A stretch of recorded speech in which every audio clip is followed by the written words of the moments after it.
Hello and welcome to the Fall Split 2019 Gold Division Week 2, and we are super excited. It is me, Darren Wynn, aka Mark Hames, and Hayden Hayfever here with me, and we're really excited for the cast today. Yeah. Our first game up is going to be Get Money Boys versus Big Fat Int, and both of these teams are 0-1 this week. So what do you take of this matchup, Hayden? So for this game, I'm feeling Get Money Boys more so because Big Fat Int lost hard to Return of the Middle Sticks last week, and we saw more power of Get Money Boys especially with Renekton's split push. Yeah, definitely. Get Money Boys are going to be favored in this matchup just because of the household names that they have, as well as the showing they put up last week against the Golden Crabs, which is expected to be one of the better teams in this division. So let's go and introduce the teams. On the blue side, we have Get Money Boys. In the top lane, they have Emery's 3 on Renekton. In the jungle, we have Creativity Yoke on Sejuani. In the mid lane, we have Lord Zoten on Malzahar, Marco Flavo and El Big Daddy 28 in the bot lane on Caitlyn and Thresh. In Big Fat Int, we have on top Itumbo, and then we have Villananners, Jay Werewolf. And the hook does land. Hold that thought. We are going to see a big invade here, and they're going to get first blood. Wow. Yeah, but for the rest of the team on Big Fat Int, we have Jay Werewolf on Xerath. We have It's Beepots and Maxian on Ezreal and Karma in the bot lane.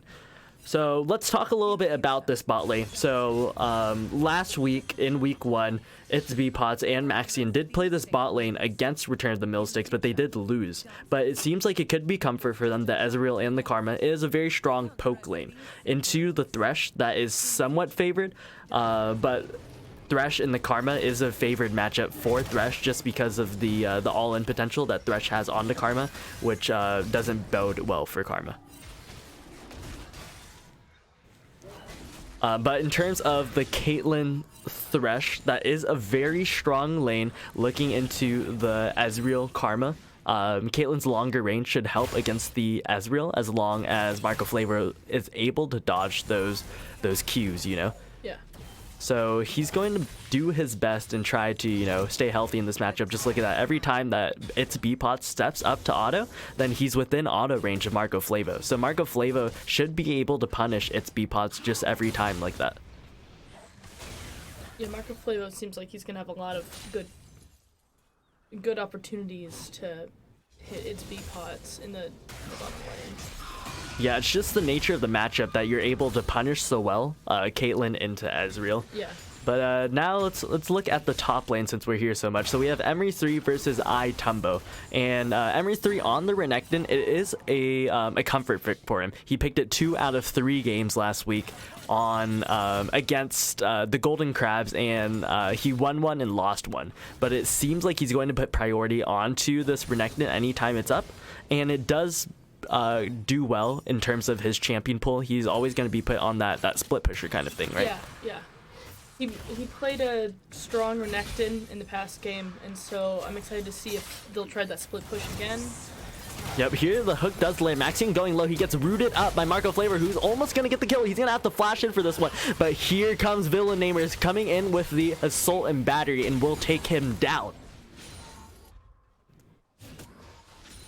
All right, and now we look at the mid lane matchup. So it's Lord Zoten versus Jay Werewolf. And Jay Werewolf on this Xerath that Lord Zoten did play last week rather. Yeah. So I expect that he picked the Xerath to, pick it away from Lord Zoten, who's now forced onto this Malzahar pick. Not exactly one of the more meta champions, but in our gold division, meta never really has mattered exactly. So we'll see how this matchup bodes for him, but he's about to get ganked right now. The spell shield will help him a big time, but he will get stunned up, and he's going to get out that one without having to burn any summoners. Yeah, Lord Zoten on this Malzahar pick, it's going to be more difficult for him because he can't wave clear nearly as fast as Jay Werewolf on the Xerath. So it's going to be difficult for him because Jay Werewolf is going to get that priority really easily, just like that. And even if Lord Zoten gonna be ahead in items at any point, Jay Werewolf should be able to wave clear relatively easily against Malzahar, and then roam to anywhere that Villain Nanners needs him. So they will have the priority in that 2v2, and they do have the stronger jungle mid 2v2 as well.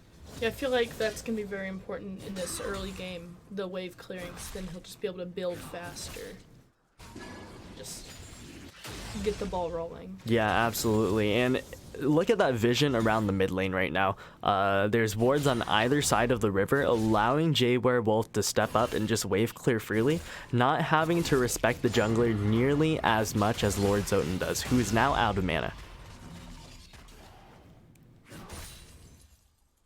Alright, and it looks like Villain Nanners is pathing up towards the top side.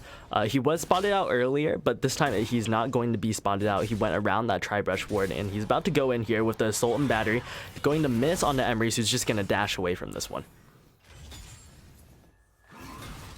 Yeah, Emrys has so much safety on that Renekton, just with that natural mobility that he has built into its kit. It's just so nice that he can play so far up into the Mordekaiser, who has a lot of wave clear and really should be pushing in this matchup. But since it's the Renekton, it's going to play so aggressively into the Mordekaiser, it's going to be really hard for him to trade back. Yeah, but look, Emery's 3 trading so aggressively. The shield comes out, but Creativity Yoke is here. He's going to flash on the Itumbo, who's about to get stunned up. He's going to get the stun, but he's going to flash away into tower range, and he's going to be safe from this one.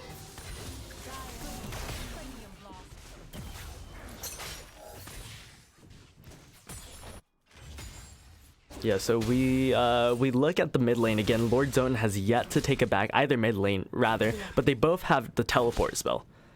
So they will be able to get back to lane quickly without losing any waves. But it looks like either mid laner is just trying to call chicken and see, you know, who's going to have to TP first. Because in that case, they might hold their TP. Mid lane is a shorter lane, and the wave might not push fast enough for the mid laner to the enemy mid laner to need to use TP. Yeah, it's really just a contest of who leaves first at this point, and then whoever leaves first is probably gonna suffer a little bit. Yeah, we see Creativity Yoke and Lord Zoten moving to the bot side of the map with the assistance of El Big Daddy, pushing Villain Nanners back into his jungle. It looks like the scuttle is not up, so they were just doing that just for fun, not even getting any vision off of that one. But they have spotted Creativity Yoke in the bot side of the map, and that means Itumbo can trade a little bit more aggressively onto Emrys here on the Renekton. Now he has the level 6, but Emrys just hit level 7, so we'll see if the fight breaks out. Itumbo will send him into the Shadow Realm if anything happens, and here we go. The Shadow Realm comes out, but Itumbo is going very low. Now Emrys 3 going out of this one, knowing that Itumbo is getting into tower range, and he's just going to avoid the fight completely. I think that was a smart move on his part, especially at this point in the game, just to get out while he's low. With how he's playing Renekton, he's gonna have plenty more chances to go after Itumbo. Yeah, it's Speedpot's playing really aggressively. Even though Creativity Yoke is on the bot side of the map, he's not gonna get punished too hard unless El Big Daddy hooks him right here, and he will. And there's the flash away and the heal, but the Knight comes down and he will go down. The flash from Maxian will get him away from this one, but here comes the ace in the hole, not going to be enough to take him down. Yeah, it's Beepot's just getting punished so hard right there for using his Arcane Shift so aggressively, dashing right into the face of Marco Flavo because he knew El Big Daddy wasn't there. But as soon as El Big Daddy showed up again, you know, his Arcane Shift down and he can't do anything. So now as a result of that, the Dragon will go over to get Money Boys, who is playing an excellent early game so far.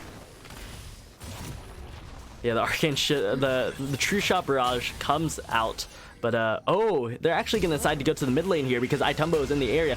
Now the TP comes out. Here comes the Glacial Prison, but the Nethergrass is going to come on the Jay Werewolf, who does not able to flash. Now on the backside of the fight, we see Villain Nanners trying to re-engage on this one, but he's gonna have to flash out. Meanwhile, it's Beepots and Marco Flavo about to duke it out with the help of Maxian, but Marco Flavo is gonna get out of this one, only burning the Summoner spell heal.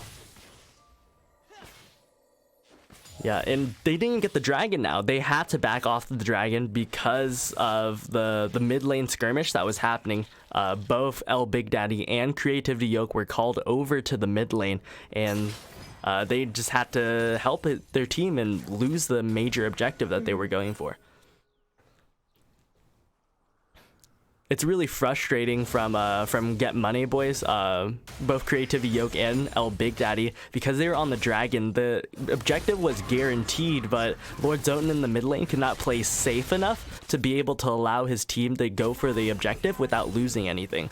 So as a result, his team had to get off of the objective and, you know, just lose it. Yeah, they had to choose to make that trade, objective or Zoten, and they chose Zoten in the end. Yeah, and now Lord Zoten has that wave clear. And I don't know, I may have been wrong. Lord Zoten is wave clearing really well in the J Werewolf, who they are not even in items, but in terms of wave clear, I feel like J Werewolf should be able to wave clear out this one using his skills on the wave, but I may be mistaken. I would have expected J Werewolf to have more wave clear, but Lord Zoten is very clearly clearing better right now. Yeah, Emery's 3 going very low, trading super aggressively, but he might go into the Shadow Realm right here. Yes, he will. And Emery's 3 gonna try his best to get away. He's almost in tower range, but he's gonna take Itumbo so low. The shield comes out. He's gonna miss the slam on the ground, but he's gonna take Emery's down anyway. But it's gonna be a 1-for-1 walking into tower range. He had flash, but he decided to, go for 1-for-1 anyway. Tanked it. Yeah, he tanked the tower even though he had flash. Kind of a misplay from Itumbo. He's not going to get as much of that from he can. But, oh no, the big hook onto its B-Pots is going to result into his death. Yet again. Yeah, El Big Daddy on the Thresh pick is doing a really good job landing those critical hooks. And now the Nethergrass comes out on the villain Anders, who's going to go very low. He's going to try to get away. The stun comes on the Creativity Yoke, who's going to flash in. The Glacial Prison will finish the job. The way that Thresh is throwing the hook around, I feel like its B-Pot should really be playing a little bit more carefully, since he just keeps on getting hooked. Yeah, the thing with this Ezreal pick is that with the Arcane Shift, as soon as you see that hook animation channel, you should be able to Arcane Shift away. Yeah. But it seems like every time its B-Pots is getting hooked, it's either he does not have it up or maybe he's not reacting in time. So I don't quite understand. Like here, he just Arcane Shifts right in, and El Big Daddy should be able to punish for that every single time. Every single time, yeah. Alright, now the dragon has been started up again by Creativity Yoke. And it looks like Villanaires is going to come in the area, but it's going to be too late. The dragon will be secured. It is a mountain dragon for the side of Get Money Boys. Oh, here comes Villanaires on the backside, but he does not know Creativity Yoke is there. He's going to get out of that one, though. He knows that he cannot win the 3v3 in any circumstance. And it would be a bad call to go for it.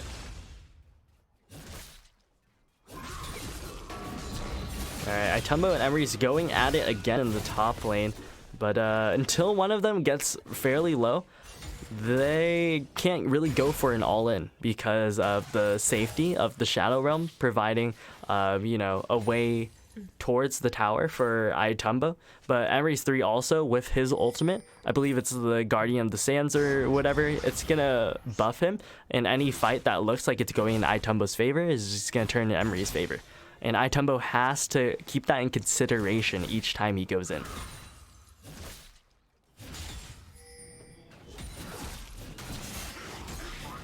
Yeah, just look at the Renekton trading so aggressively on the Itumbo. Itumbo can't do anything because he's just using his skills to wave clear rather than the trade back. And I'm not sure if that's the right call or not. Yeah, right now he definitely, it seems as though he really should be trying to trade back instead of go for those waves. So while it's important that Emery is just playing really aggressive. Hold that thought. Villanaires is going in, but it is a 3v3. Creativity Yoke is in the area. The TP comes down, but Villanaires is going very low. He's going to go ahead and use the Assault and Battery to escape this one. Meanwhile, on the top lane, Emery's and Itumbo duking out. The shield comes out. There's a flash from Itumbo who's going to miss the slam, but it does not matter. Emery's 3 will go down.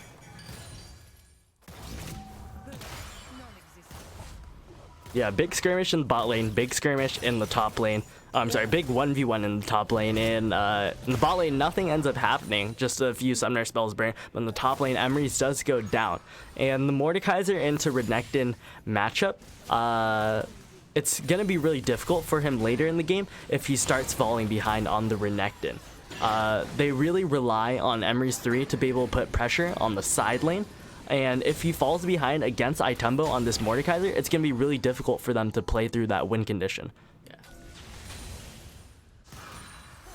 So I'm curious to see if Get Money Boys decides to adapt later in the game if Emery's 3 cannot split push against Itumbo by, opting for more of the team fights, more of the skirmishes, or if they decide to invest more resources into Emery's 3 this late in the game to have him be a split push menace. Yeah, I feel like it'd be very difficult for them to adapt around if he can't split push because that was such a prominent feature last. Oh no, Lord Zoten face checking the two members, but he's gonna flash away. The grab will not get him, and he's gonna get away with just burning a flash.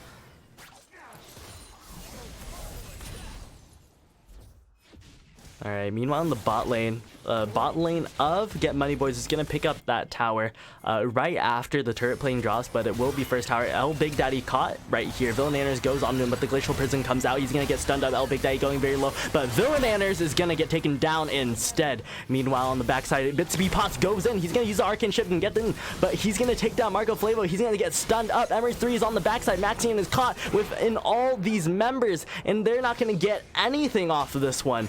Meanwhile, the right of the Arcane Channel by J Werewolf trying to get something onto El Big Daddy, who's literally just one hit from death.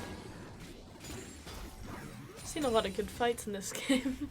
Yeah, a lot of good fights. Get Money Boys playing this early game very excellently, despite not having, that composition tailored towards the early game.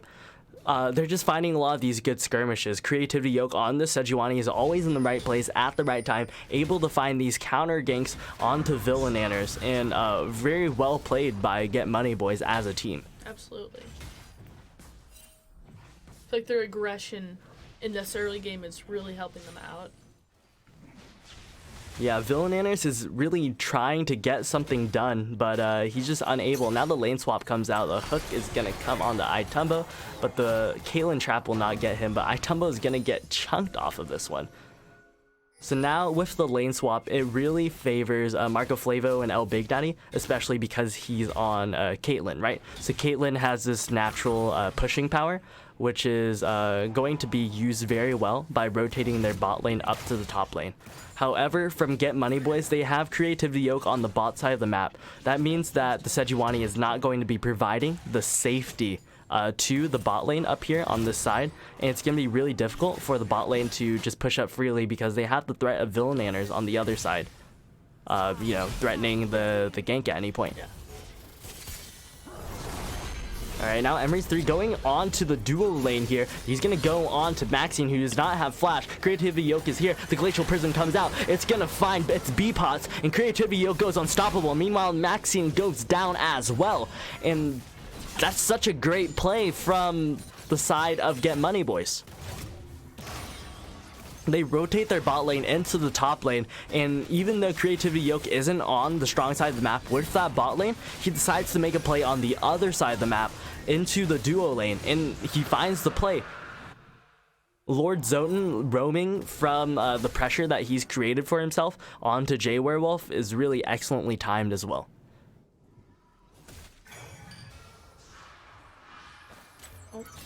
Yeah, so now Itumbo going really aggressive, but they do not know that Villananners is here. It does not matter. He's going to go in the Shadow Realm. Marco Flavio trying to get out of this one, but he's going to walk away from the Thresh Lantern. He doesn't even know it's there. He walks the opposite way, trying to kite away Itumbo, and he's going to go down for it.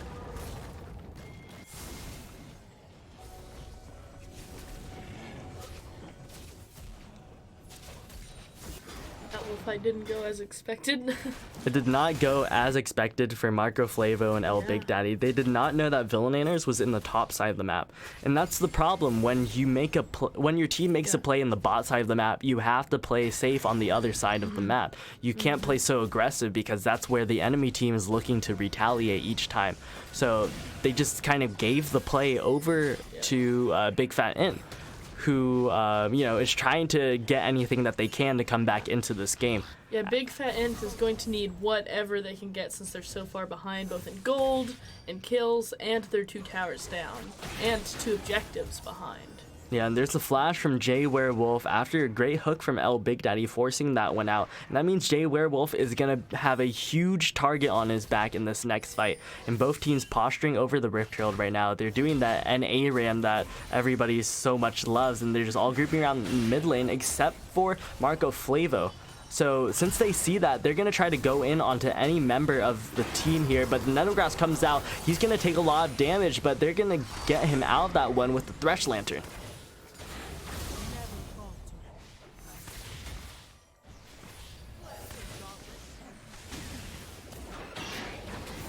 Alright, and now Lord Zoten getting chunked out. They finally rotate Marco Flavo into the mid lane here, but it's not like they really need him, you know? At this point, he doesn't really need to be here. I feel like it is safer for him to be here just so he doesn't get picked out and killed while he's alone. But the side of Big Fat Int isn't necessarily pressuring the mid lane tower, so all the wave clear that they need is on Lord Zoten, and that means that Marco Flavo can go into any of these side lanes, put down the pressure, get that solo gold and XP for himself, and just kind of scale a little bit. Caitlyn needs those items to start doing damage like anybody else, but even more so for Caitlyn. And coming into this mid game, at this point he only has an Infinity Edge, which is by no means like something to laugh at, but he could have a lot more right now.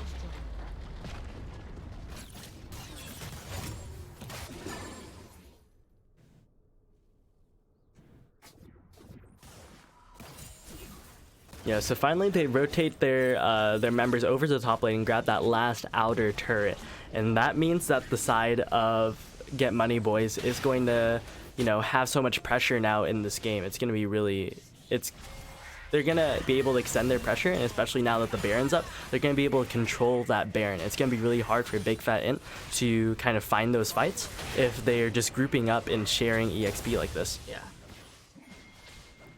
Either J Werewolf or its B-Pots needs to go somewhere else. They're grouping for this tower, but if it's the Malzahar, if it's the Malzahar, he's going to have enough wave clear to stop them.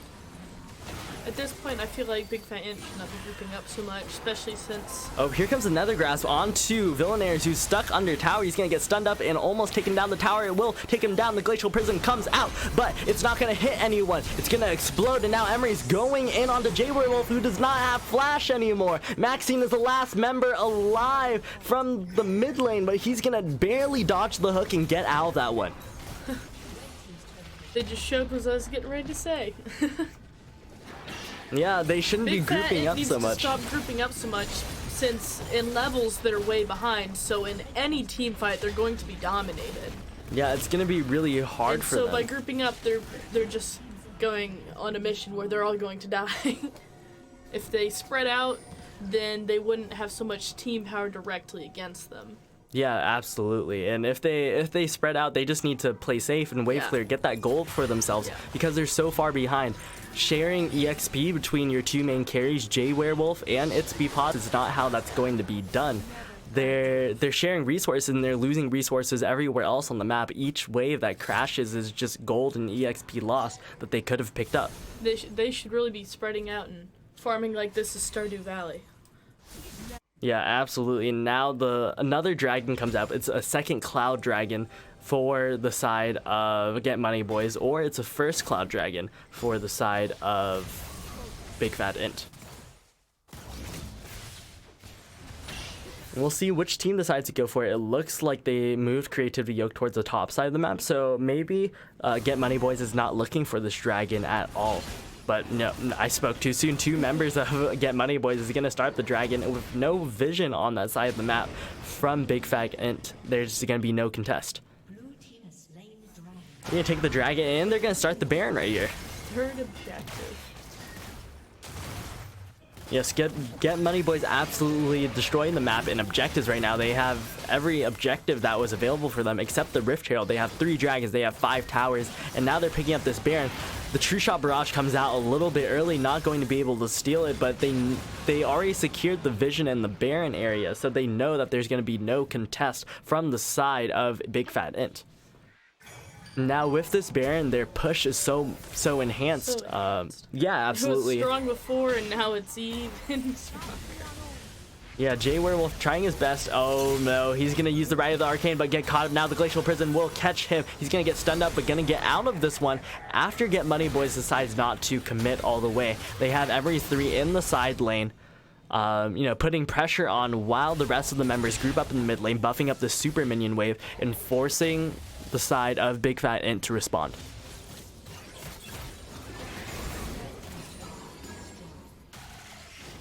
Now the super minions marching onto the Nexus turrets. The side of Big Fat Int isn't wave clearing enough. You see Jay Werewolf using his skills to poke rather than wave clear. It's not gonna, you know, save them the game at this point. Now all 5 members of Get Money Boys grouping up in the bot lane, grabbing the inhibitor finally. And we'll see if they go for the end right here. It looks like they're marching on to that final Nexus turret. The redemption comes out and the hook comes in. Creativity Yoke gets yoinked back, but here comes Emery's on the backside. The Nethergrass comes out, and now Itumbo's gonna go down. Lord Zone's gonna take that one, and now it looks like Get Money Boys is just gonna end the game at this point. Flash forward from Marco Flava onto its B-Pot's gonna take him down, and Emery's 3 is gonna take the final Nexus turret, and now the Nexus for Get Money Boys. Get Money Boys, they came in, they seem to have an advantage. They won last year. They started off really strong, and they continued to stay strong through the whole game, and Big Fat Int wasn't able to catch up. Yeah, Get Money Boys playing an excellent early game and then just transitioning that lead into the rest of the game. You know, I was worried for them a little bit at the beginning of the game when Emery's 3 wasn't going to be able to split push against Itumbo, but it looks like Get Money Boys adapted. The rest of the map was fairly strong, and they started playing through the other parts of the map. So it doesn't look like there's a big glaring weakness on this team. Targeting Emery's 3 is not the way to go, because if he falls behind, the rest of the team is just going to pick it up at the slack. Yeah, I was a little concerned at the beginning because their comp isn't necessarily an early game comp, and so I wasn't sure how they're going to go, but somehow it worked beautifully. Yeah, it worked very beautifully for them. And now we're going to go into our second game of the day, which is going to be the Golden Crabs versus Gecko Slammer Armageddon. Be right back.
Hello and welcome back to Fall 2019 GRLCS Gold Division Week 2.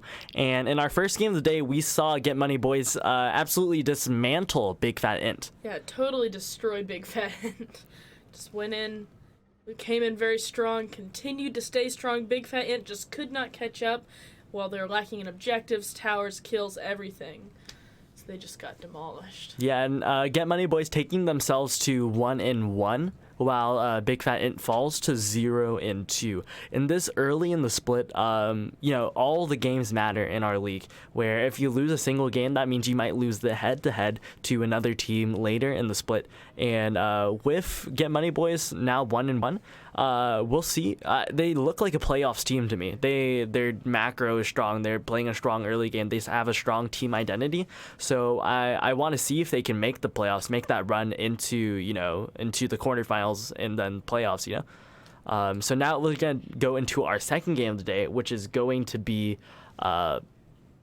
GSM versus Crabs. Yes, versus the Crabs. Golden Crabs, and let's go ahead and begin. So on the blue side, we have the Crabs. On top, we have SP Pillars. And then in jungle, we have Baker Mayfield. And then we have Worgen Knight. In mid, Paladin playing ADC, and Brimstone Brewery as support. Yes, and on the red side, we have Gecko Slammer Armageddon. Top lane, we have Skipper on Renekton. In the jungle, we have Panther 5-5-3-2-1-2 on Sejuani. In the mid lane, we have Seymour on Orianna. And in the bot lane, we have Hog Levi's and Silver Spade 10 on Kaisa and Morgana. And Brimstone Brewery stepping out of that tri-brush early, expecting the invade or, scouting out the invade from GSM, who, was thwarted at that point. Now they're going to look for the second invade here. Nobody was there on that side. Where is Paladin? That's his spot. So he's not going to get caught out on the bright side, and GSM is not going to commit to that invade.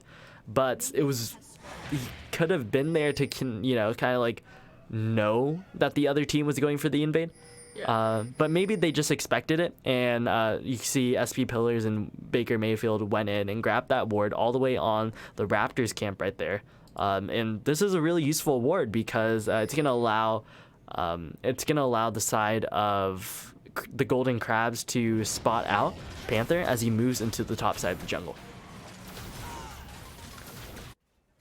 Now both junglers starting blue buff. And blue buff start is becoming more common in pro play. Oh, here comes Brimstone Brewery and Paladin going to get the double knockup now. Hog Levi's is going to get ignited, and now he's almost going to go down. He's going to have to flash away, but the final hit from Paladin is going to take him down for first blood. Now, meanwhile, Silver Spade going low. Panther is in the area. We'll see if, yes, he's going to flash forward, and that's going to force a flash from Brimstone Brewery. Now all summoners are down from the bot lane, except for Silver Spade's flash. He might have to flash right here. We'll see. He's going to get taken very low. Now Paladin is going to dodge away from the binding. Panther's gonna get knocked up and he's gonna get taken down, and that's 2-0 now for the side of the Golden Crabs, and that's gonna be absolutely huge for Paladin. Looking for that early tier that, it takes a while to get there, but now it's pretty much equalized. He's gonna get the tier and pretty much none of the cons from going for that early tier. It's interesting to see Crabs getting kills early, because going into this, before I saw what just happened, I expected GSM to be the stronger team in this fight. They're one of the super teams. Last split, their top laner took second place, and so I just expected them to immediately come in and be strong. But it looks like Crabs is coming in, starting with a good advantage. Yeah, Crabs coming into this one strong. GSM is definitely favored slightly, but I don't know. I think Crabs is my pick to win this one. Last week on their game, we didn't see GSM's game, but Crabs did a really strong showing against, Get Money Boys, who I think is a very strong team, and by no means that they just fall over and die. They played an excellent macro game, and, they kind of just held that one out. Meanwhile, in the top lane, GSM Skipper and SP Pillars trading this one. GSM Skipper is going to have to dash away. We've got two very strong teams coming into this game. Both Crabs and GSM have, in the last game, or last week, and then just in the past done very well. Yeah, they're both teams are 1-0 right now, and that means one of these teams can no longer be undefeated, and one of them is gonna go 2-0. Coming into week 3, we saw in the mid lane Baker Mayfield coming on to Seymour, who had to burn the cleanse after an excellent bandage toss from Baker Mayfield.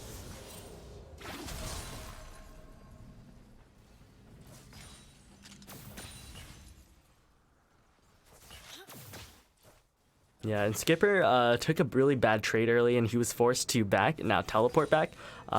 He kind of lost that CS lead that he had earlier in the game just because of taking that bad trade near the tower. And now Hog Levi's is going to go spell immune. He's going to go on to Paladin, who's going to get the shutdown. And now Levi's going on the Brimstone Brewer. He has nowhere to go. He has no summoner spells. And now Silver Spade is going to take that one. Meanwhile, in the top lane, we saw a gank from Panther onto SP Pillars, but SP Pillars did not have to burn anything quite yet. Another Renekton top. Yeah, another Renekton top. Renekton seems like it's going to be one of the contested picks in this gold division here. Renekton is a very strong lane bully, and early game is just so valued right now in the meta.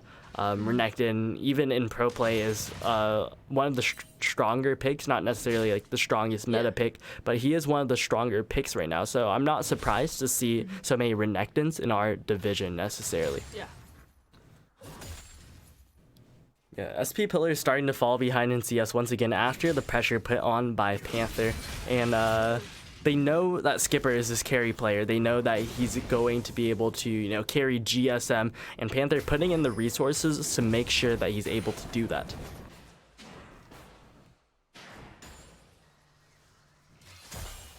Yeah, now Paladin has returned to lane, and he has a Sheen and a Tear. And against against Levi's BF sword, it's not gonna do quite as much damage, but it is really significant in terms of itemization for Ezreal.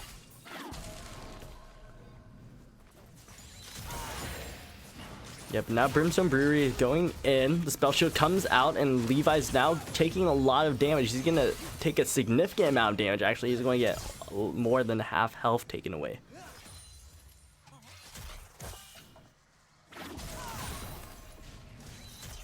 Yeah, both junglers on opposite sides of the map right now, but there's no objective in the top side for GSM.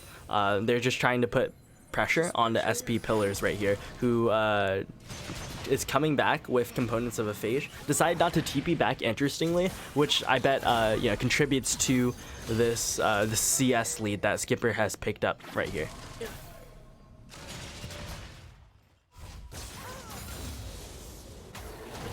Yeah.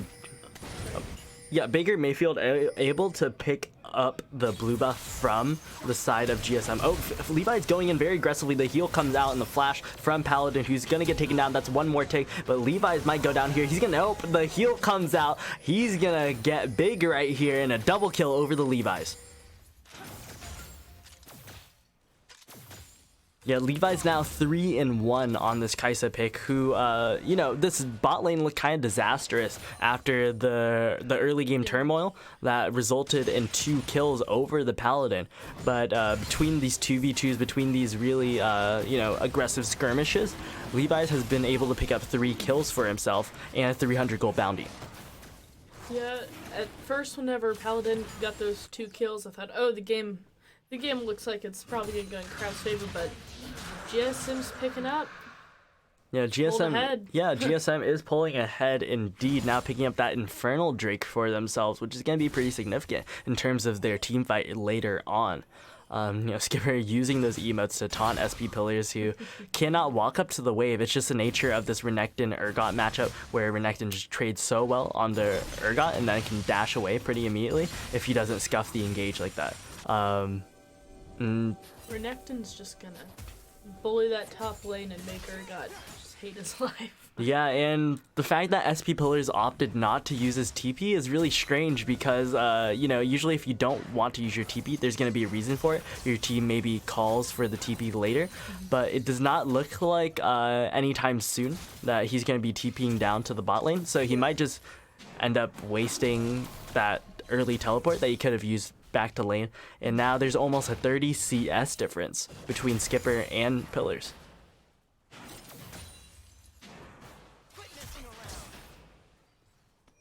And Panther doing some aggressive counter jungling on the top side of the map. They know that Warge Knight is not in the mid lane right now, but they're going to spawn him out in the top lane.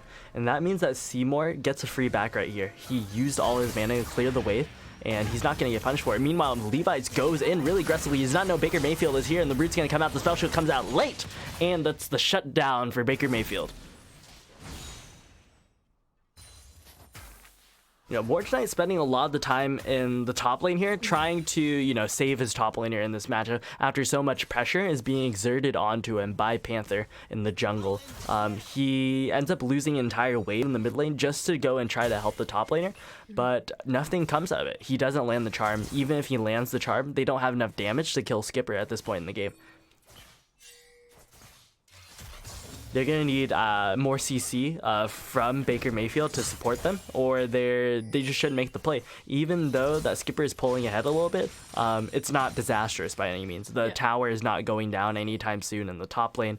Just enough to annoy Pillars. Yeah, it's just enough to, you know, put pressure on Pillars and make him need to call for that, you know. Need to, he feels the pressure, and Skipper just going really aggressively here, just dashing in anytime he wants and trading onto Pillars. Yeah, and with all that pressure in, with all that pressure in the top lane here, that means Panther is going to be able to start up this this Rift Trail for himself. Skipper is about to walk down and, you know, assist him with that one, but because of all the top lane priority, the top lane pressure, if they even find a skirmish or a fight in the top lane there, then the side of GSM is just going to take it hands down.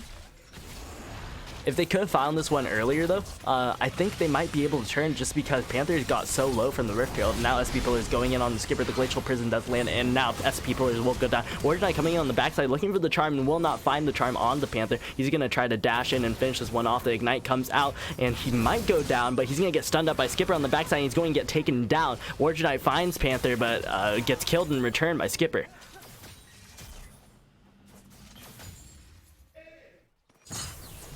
Yeah, and now Baker Mayfield returning back to his jungle, deciding not to hold that top lane wave, interestingly enough. That's because the TP was coming out from SP Pillars, the one that we've been waiting for all game. Holding the tower, that with, you know, the 2 minion wave. I don't know if that was intentional or not, but you know, it's a very interesting choice of teleport. Not necessarily one I agree with.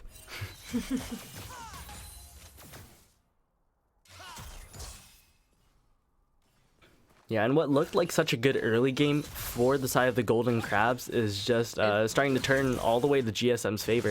You know, GSM finding the Rift Herald, finding the Dragon, finding these bot lane skirmishes that are going to help them so much moving into the later parts of the game. Yeah, Crabs looked like they had a good early game, but it appears to have been a fluke. Paladin being in the right place at the right time. Yeah, I mean, like, they scouted out GSM well, you know. Yeah, they knew that they were going to walk through that bot lane bush and went for that easy cheese, and they ended up getting 2 kills out of it. Yeah. Which is really excellent, setting GSM behind quite a bit, but they weren't able to capitalize off of it. Yeah, they did a good job setting them behind at first, but they couldn't carry through. They couldn't fully take advantage of the opportunity that they gave themselves in that early game. And so now GSM is just appearing to set up to dominate. Yeah, and they end up dropping the Rift Herald before the 14-minute mark, but now Brimstone Brewery goes in on the Hog Levi's, and Levi's is going to flash out of this one. Baker Mayfield's going to get rooted up, and he's going to get Ignite. He's going to get taken very low. The heal comes out, but here comes Levi's on the backside, jumping into the entire enemy team, but he's not going to get punished for it. Now Seymour kinds a big shockwave, and he's going to get taken down, but that's going to be 4 kills over the GSM. GSM setting up to dominate, continuing to do so. You know, GSM finding the play with the Riptail, forcing the Golden Crabs to make a move. But with that mid lane priority, moving Seymour down to the bot lane, and they're just so much stronger right now as well. It just results in a one skirmish for them. Meanwhile, in the top lane, Skipper goes in, and that's a lot of damage coming out from Skipper, and who's now on a killing spree. But just look at the item differences in the top lane here. He has the entire completed Spear of Shojin and then some, and SP Pillar's just now completed his Black Pillar. I'm sorry, his Black Cleaver. And it's just so difficult for SP Pillars to trade in this matchup, especially if he's messing up his back timings and everything and not able to find the components of the items that he needs to be able to match up with Skipper. Not to mention, you know, the 50 CS lead that Skipper has on SP Pillars. I feel like at this point, Skipper is just getting so far ahead that SP Pillar's is going to have to pull a miracle out of himself to be able to trade back. Yeah, SP Pillars, all he can hope for right now is just, you know, wave clearing against the Renekton, constantly pressuring the side lane, and, you know, hoping that, you know, the Renekton never roams to the other part of the team, and hoping that Baker Mayfield, Warrior Knight, Paladin, and Brimstone Brewery can pick up the rest of this. We talk about this this top lane CS disparity so much, but we haven't even touched on the mid lane yet, who Seymour's 25 CS up on Warrior Knight because of all the roaming that Warrior Knight has done to try to assist the rest of the team, and it has not paid off. Yeah, it's been an interesting game since the action really hasn't been in the middle like one would expect. Yeah, now both teams moving towards the mid lane. Yeah, finally. Took him 15 minutes. Yeah, but I don't know if grouping up towards the mid lane is the right call for GSM here. They need to be able to spread their pressure, even though it's the last outer turret. Yeah. They don't necessarily need it. No other objectives are on the map, so they could set up a freeze, or they could just pressure side lanes, and just deny gold and experience from the side of the Golden Crabs. Yeah. But instead, they choose to group up towards the mid lane and put pressure onto this tower. But with the wave clear from the side of the Golden Crabs, they're able to stop the push altogether. Even though, ultimately, this benefits the Golden Crabs. It really slows down the game for them after that 6k gold lead has been generated by GSM.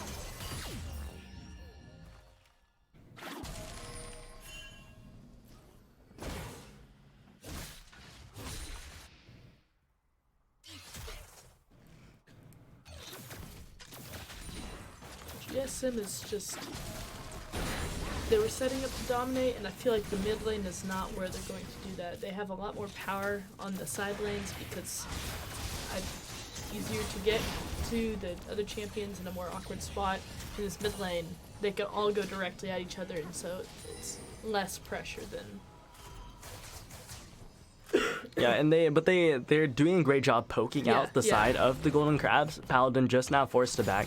And it looks like they're about to give up this mid lane tower, opting instead to make a play on the Skipper, but Skipper's gonna see this one out. It's the bot side jungle, excellently controlled with vision by the side GSM, allowing Skipper to play really aggressive, but also really safe at the same time, knowing that anytime the side of the Golden Crabs decides to rotate down to him, there's gonna be vision there to spot them out, and he's gonna be able to get out for free.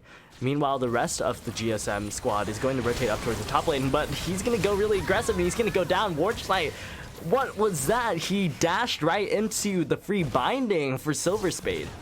Now Panther looking for a play on the Baker Mayfield or Brimstone Brewery. He's going to stun up Brimstone Brewery, but the rest of the team is not there. He's not going to quite have the damage, but never mind. Levi's jumps in, and he's going to find the kill on the Brimstone Brewery. Meanwhile, the rest of the team trying to back off. No, Baker Mayfield decides to go in. He finds the kill on the Levi's, and now Paladin trying to clean this one up. He's trying to turn this one. Arcane shifts into Silver Spade, and Silver Spade's going to go golden, but he's not going to go down. Seymour finds a two-man shockwave. It's going to take down two members of the Golden Crabs. GSM is just really dominating these side lanes. Yeah, and Skipper taking some bad trades on the SP Pillars. SP Pillars coming back at full health. But the pressure that Skipper is putting on in the side lane it can't be measured in terms of health.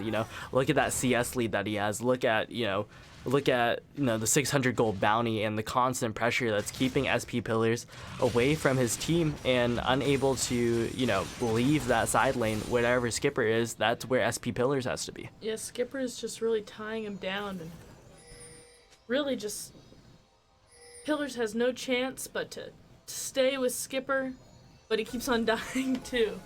So it's putting him in a really tight spot, because if he ignores him, he'll just take the towers, but at the same time, whenever he goes to him, he dies.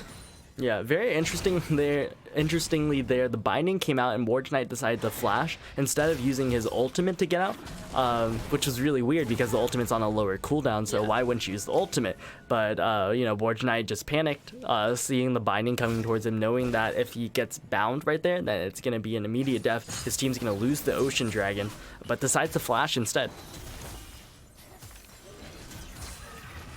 Yeah, it looks like GSM has position onto this dragon right here. It is going to be started up, but it looks like GSM's going to try to back off this one. They're not ready to start it up quite yet. Now Skipper looking to rotate over, perhaps. If he finds a flank onto the side of the Golden Crabs, that will be an immediately one team fight right there. And now Brimstone Brewery and Warge Knight are going to spot him out. But that means that Brimstone Brewery and Warge Knight aren't there to contest the dragon. GSM's just going to take it with no contest. Yeah, and now GSM grabbing all the major objectives, 3-0 in terms of tower score. And it looks like they're rotating over to this Baron right now. The Baron just spawned. It's 20 minutes and 10 seconds. But GSM right now is in a position where they can go for it immediately. And GSM coming in with clearing objectives while Crab stays distracted by various little things. Yeah, and SP Pillars caught out and will go down, and that's a pick over to the side of GSM, but they're getting chunked out right now. Here comes Brimstone Brewery on the backside of Silver Spade, forced to flash. Baker Mayfield looking for an engage, but is going to get zoned away. Panther goes in to try to tank that bandage toss, and he does a successful job, but here comes Skipper on the backside, looking for all members now of the Golden Crabs. Baker Mayfield's gonna go down, Brimstone Brewery's gonna go down, and it looks like GSM is just absolutely cleaning house. Levi's chasing down Paladin on the backside, looking for that Void Seeker. No, he's just gonna try to speed up, but the Void Seeker might come out. We'll see, but is not up. Meanwhile, GSM starts up the Baron. There's only 2 members alive for the side of the Golden Crabs to try to contest this one, but if they try to contest, it is gonna end in disaster. Yeah, right now, Crabs needs to be playing a little bit more safe. Well, a little bit of aggression is good since they can't just leave them uncontested. They're making a lot of unsafe moves, and that's just wiping out their team. Yeah, it's completely wiping out their team, and now GSM grabbing the Baron at 21 minutes. That's just going to spell disaster for the Golden Crabs. They don't have enough wave clear on their team between the Ezreal, between the Ahri, between the Urgot. They're not necessarily fast wave clear champions. They're not going to be able to hold this Baron siege from the side of GSM, who's just going to, push into whatever tower they want and grab it. Especially with that Orianna, with the Morgana, Sejuani, they have so much pressure to be able to dive these towers as well.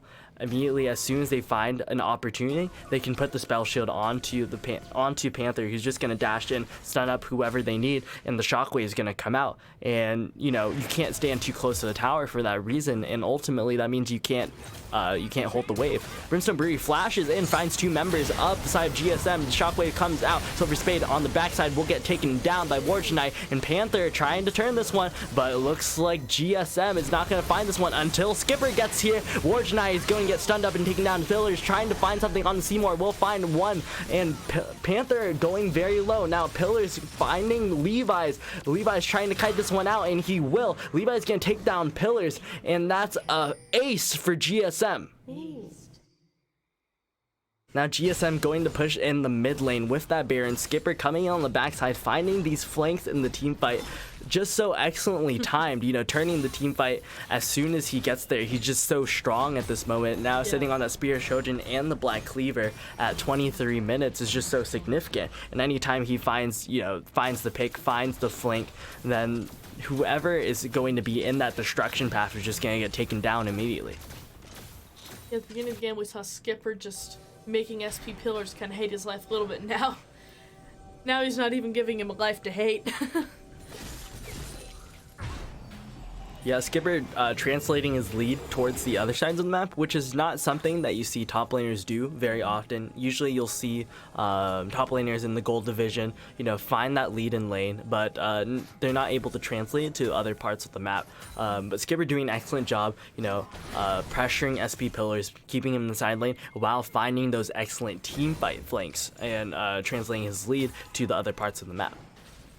It seems like if the team fight seems a little bit in the favor of Krabs, Skipper just shows up and it's not even a question. It's not even a question anymore once he shows up. Yeah, and that's the problem, as the side of the Golden Crabs needs to take these quick team fights. They need to be able to burst someone and get out. They can't afford to take these extended team fights, whereas they give Skipper enough time to teleport in or just walk across the map and find these flanks. As soon as they do that, then Skipper's just going to take over the team fight. They need to get a pick and get out. And since they're, almost 15k gold behind at this point, it's going to be really hard for them to do anything but that.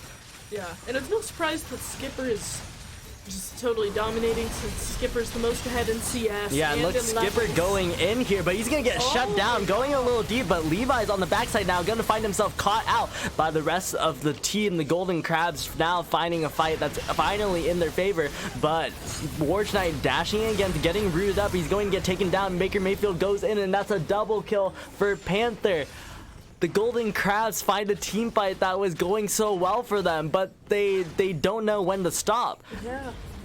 They decided that they wanted more, but they couldn't afford to take any more than what they were given. SP Pillar's little revenge kill on Skipper seems to have given them a little bit too much confidence, so they went in and they died. Yeah, they need to learn when to pull out of these team fights. That seems to be their big problem. They stay too long. They do well at the beginning a little bit, and then they just get destroyed because they don't know when to leave. Yeah, and that team fight was just handed to them on a silver platter right there. Skipper just absolutely inting at that point, just running in the tower. Even though he has a spell shield, it's not enough. The Shockwave only found one member of the Golden Crabs, and Skipper just got bursted immediately, and it wasn't timed well with Levi's jumping into the backside of the team fight. When you have that Kaisa ultimate, everybody has to commit. It can't just be Kaisa right there, otherwise the entire enemy team turns onto the Kaisa, just like we saw.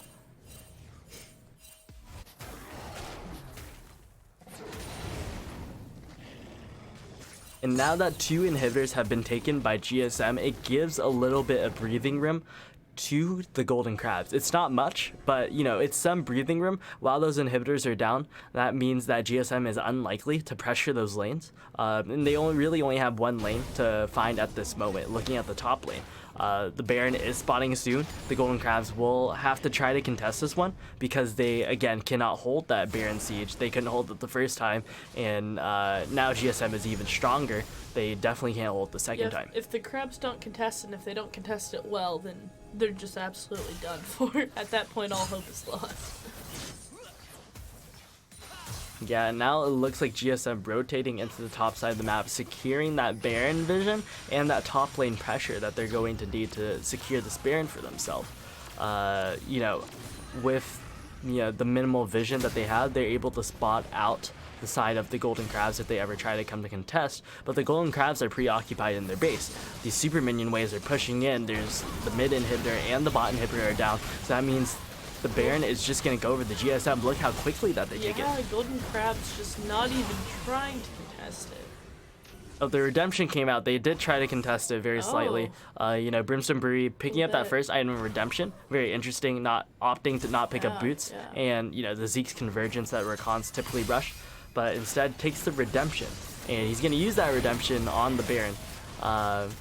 Meanwhile, the rest of GSM decides to start finally marching on this turret. Brimstone Brewery activates the ultimate. He's going to flash in looking for the kill, but he's not going to find anything. GSM finds 2 members already. Skipper going big in this team fight. SP Pillar's going to get rooted up. He's going to get taken down. Skipper coming on the backside. Warge Knight going to get stunned up, but Skipper going a little bit too deep. He's going to get shut down. Meanwhile, Levi's goes in and tries to find a kill on the Paladin, who's going to barely outlive this one. Warge Knight and Paladin are the only members left of the side of the Golden Crabs, and they will not be able to defend. GSM takes one. GSM looking for the second Nexus turret. Paladin doing whatever he can to keep this one, but War's Knight gonna get stunned up. He's gonna get taken down, and Paladin cannot hold versus 3 members of GSM. That's gonna be the game. And now GSM picking up a second win for themselves in a very convincing fashion against, one of the stronger teams in our division, the Golden Crabs.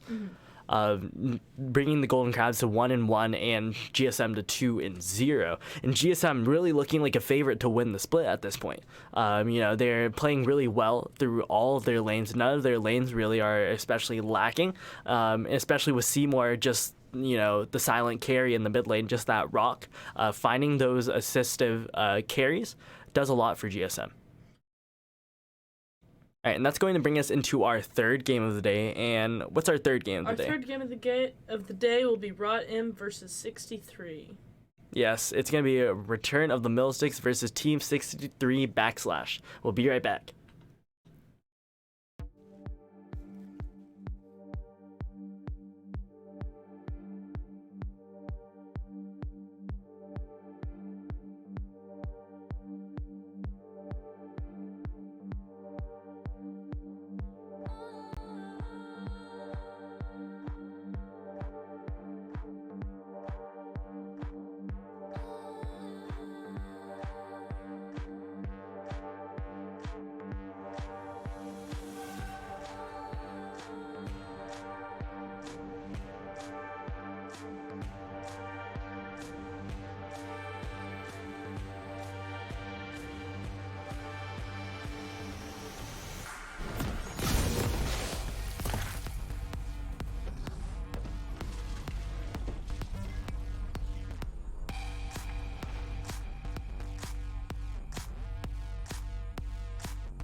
So hold our heads up high and beat the drum to what we love.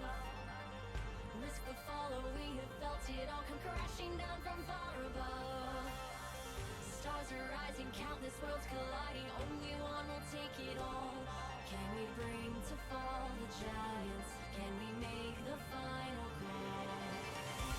We are the ones to ignite the darkest skies. The champions.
All right, hello and welcome back to Fall 29 GRLCS Fall 2019 GRLCS Gold Division Week 2. In our first two games today, we saw Get Money Boys take on... I'm sorry, I'm totally blanking. So we have Get Money Boys taking on Big Fat Ints, and Get Money Boys took that one in a very convincing fashion. In our second game of the day, we saw GSM take on the Golden Crabs, and GSM took that one in a very convincing fashion. Now we see our third game of the day, which is going to be Return of the Millsticks versus Team 63 Backslash. And Hayden, do you believe that this one's also going to be a very one-sided game? Right now, I'm not 100% sure. I'm thinking Return of the Middlesticks probably has the advantage in this game, simply because last week they've got kind of a weird team comp, but it seems to be working for them pretty well. They move people around, and last week it worked. And 63 Backslash did lose last week, so that again puts them at a disadvantage in my mind for how I think this game's gonna end up. Yeah, Return of the Millsticks 1-0, but Team 63 Backslash took a loss last week. Both these teams are fairly even in power level, in my opinion, but Return of the Millsticks is that household name. They're one of the well-known organizations in our league, and with a team competing in each division, Return of the Millsticks is expected to be a top team in every division that they're in. This roster, though, isn't the strongest roster, in my opinion. They don't necessarily have the strongest players in all of their roles, but their team play is very excellent. Compared to Team 63 Backslash, the camaraderie is there. They're all friends and stuff, but it's kind of a different environment. Yeah. Middlesticks really seems to in their past games they've had a lot of synergy. It will be interesting to watch this, since there is a bit of a personal rivalry between the supports on either team. So Yeah. I feel like we're going to see some fun fights there in bottom lane. Okay, let's go and introduce the teams real quick. Alright, so we have Syrian on top lane with Darius. We have I'm Heimel in jungle, Jobero playing LeBlanc on mid, Selger's Funky Mama, Ezreal bottom, and Vid playing Pike on bottom. And on the red side of the map, we have Return of the Middlesticks. We have Zale 1-2-1-2 in the top lane on Mordekaiser. We have Siege the Stampede in jungle on Silas. In the mid lane, we have Meristematic on Pantheon. And we have Tall X Guy and Glitter and Gains on Vayne and Janna in the bot lane. And let's go and talk about this Pantheon real quick. It's the new reworked Pantheon.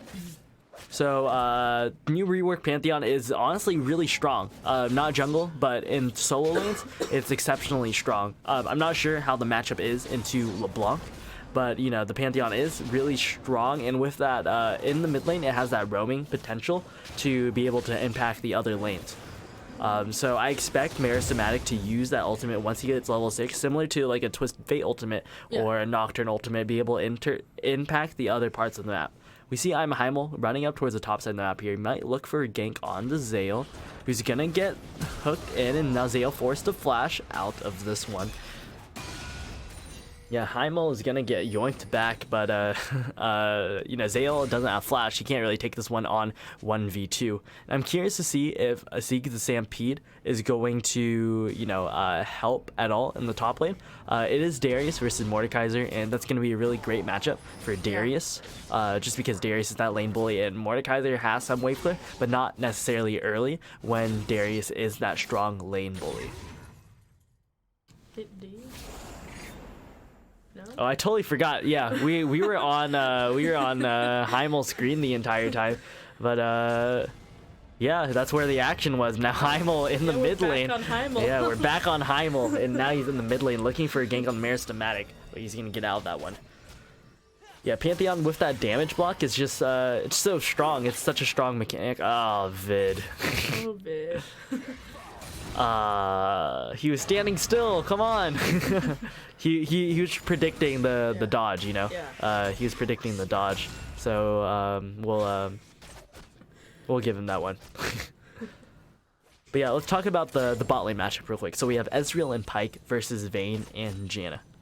this is going to be really favored for Ezreal and Pyke in lane. Janna doesn't necessarily offer that much with Vayne as a ADC. It does a little bit better with more aggressive ADC because you can shield your ADC and then trade really aggressively with those Ws on Janna. But with the Vayne, it's going to be a little bit harder, especially in the Ezreal, just because anytime you look for those trades, you're typically going to lose, especially into the Pyke as well. Vin on this Pyke is going to try to, you know, pressure tall guy, and not if he gets stunned like that. He's gonna try to pressure tall guy and Glitter and Gains to you know, to try to do a little bit more in this lane. It's really up to Vid to pressure the lane and stop tall guy and Glitter and Gains from, you know, grabbing that CS and experience. But Vid so far hasn't really shown me anything on this Pyke where you know, he really needs to step it up and, you know, find something in this lane. But it is a hook champion. It is the Pyke. As soon as he finds the engage, it will be really great for the side Team 633 /. He starts getting the hooks. Yeah, look at that trade. Like, Glitter and Gains taken down to almost half health just because of a hook, and then the empower damage from Ezreal. Now Jobero finds himself in the middle of a 2v2 now. Heimel joins the fight. Jobero is going to get out. Siege Stampede chooses the wrong LeBlanc to target, and that means that Jobero, even though he's going to go aggressive and get stunned for it, he's not going to get punished. And something really interesting that we saw right there, that I expect to happen later in the game as well. Anytime Jobero goes in with that distortion, jumping onto whoever, Merismatic is going to be able to stun him immediately, and the damage is going to come out. If they're able to chain that CC before Jobero can go back to where he started with the distortion, it's going to be excellent. You know, Vid trying his best, but the side of Return of the Millsticks playing really safe. I feel like them playing safe right now is their best plan, since Pyke could just hook him in and Ezreal go for it. So right now playing safe is their best bet. Yeah, let's talk about the top lane real quick. So we have Zale and Serene in the top lane, and Serene, you know, he is Plat 3. He's one of the highest ranked players in the division.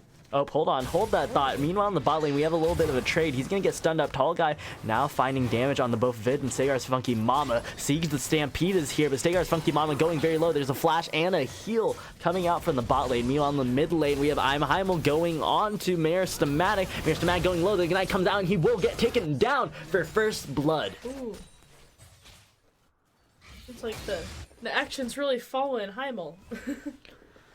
Yeah, Heimel doing his best to you know, influence the map. Specifically on Pony Cam, it seems to always go back to Pony Cam. Yeah, I mean, Heimel's where the action's at. The Hecarim in the early game versus the Silas, you have to try to impact these lanes before the Silas scales up a little bit.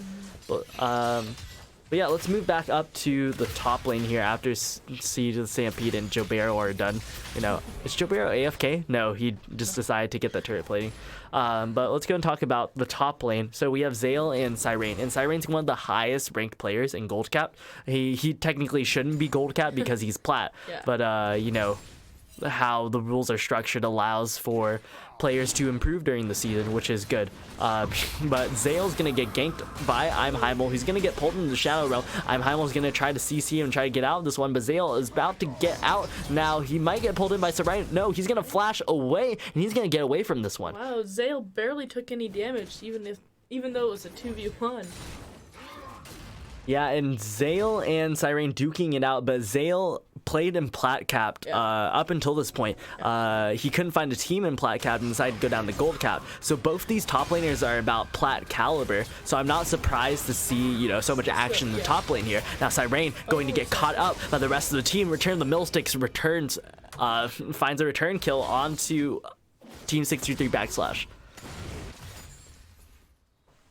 So it looks like we see where both teams are starting to play now, not necessarily towards the bottom lane here, but towards these solo lanes. And I'm not surprised with the names with who are in these solo lanes. We have Cyrene and Jobero and Zale and Merismatic. Some of these really strong solo laners in our division. So both these teams are looking to impact these solo lanes, seeing which one will be able to come ahead and be able to, you know, carry the game through their solo lanes.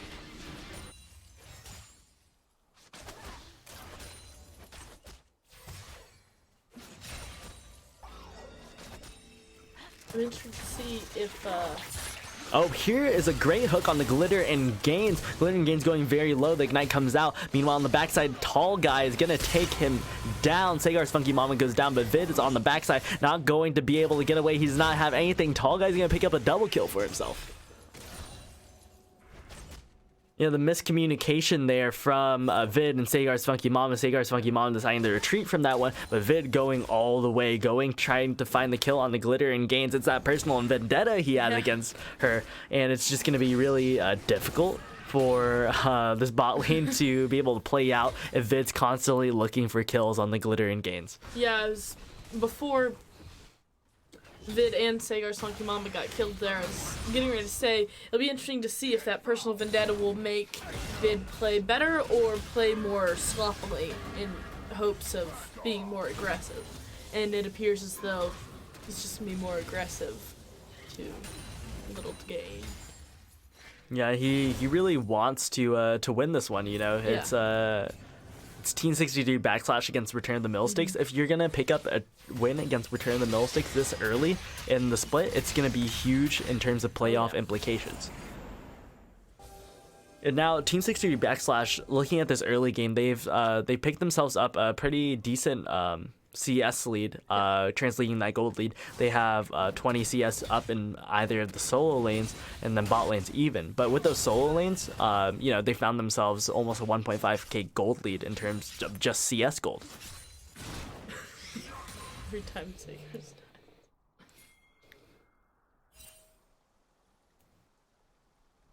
Okay, and now we see Heimel in the bot side of the map. It looks like he's going to find a play on the Glitter and Gains, who doesn't have flash. Tall Guy goes in with the roll. He's gonna get feared and knocked back, and now he's gonna get taken down by I'm Heimel. And now Glitter and Gains gonna get hooked by Vid, who's gonna finally take her down once more. And now I'm Heimel influencing the rest of the map as well. He's just absolutely a beast on this pony. beast is a beast. Yeah, now Meristematic going to get chunked out, and Jabero does not have anything except for Flash Seek. The Stampede is going to force him back on this one.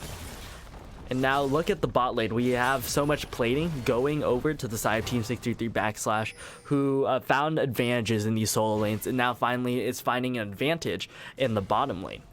They're going to translate this advantage over to this Ocean Dragon. We'll see if Seek the Stampede decides to come down for this one. I think they know he's in the top side of the map, which is why they decide to go for this Ocean Dragon. And the early Ocean Dragon is just so impactful. It's just because of the raw stats that it gives from the healing.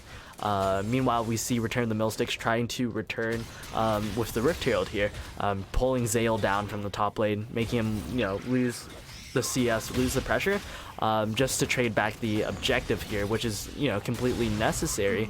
But we'll see if they end up dropping the Rift Herald before the 14-minute mark to try to recover the turret plating that they lost in the bottom lane, but maybe in another lane here. And it looks like Seed the Stampede is coming up towards the top lane here. They might just outrightly drop the Rift Herald. We'll see. We'll see. Zale's going to yoink him back, and now Seed the Stampede should kind of try to CC him, but he's going to barely dodge the pull from Siren, and Siren's not going to be able to turn this one. I'm Heimel's in the area, so if Seek the Stampede decides to drop the Rift Herald, a fight might break out. Yeah, he's going to drop the Rift Herald. I'm Heimel decides to get off the Grop and go for this this play right here. He's going to try to protect the tower, and two platings are going to go, almost three. Two platings are going to go over to Return of the Millsticks.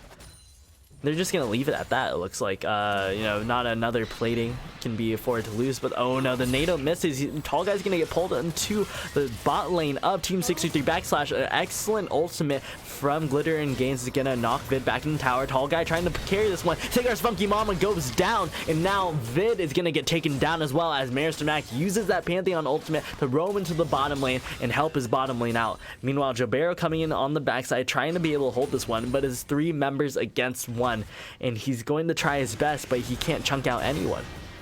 Yeah, Jobert looking for anything, but he messes up the distortion. He's gonna find himself in the middle of the enemy team. Meanwhile, in the top lane, seeing the Stampede finds a really great gank onto Siren, and he's gonna be forced to flash.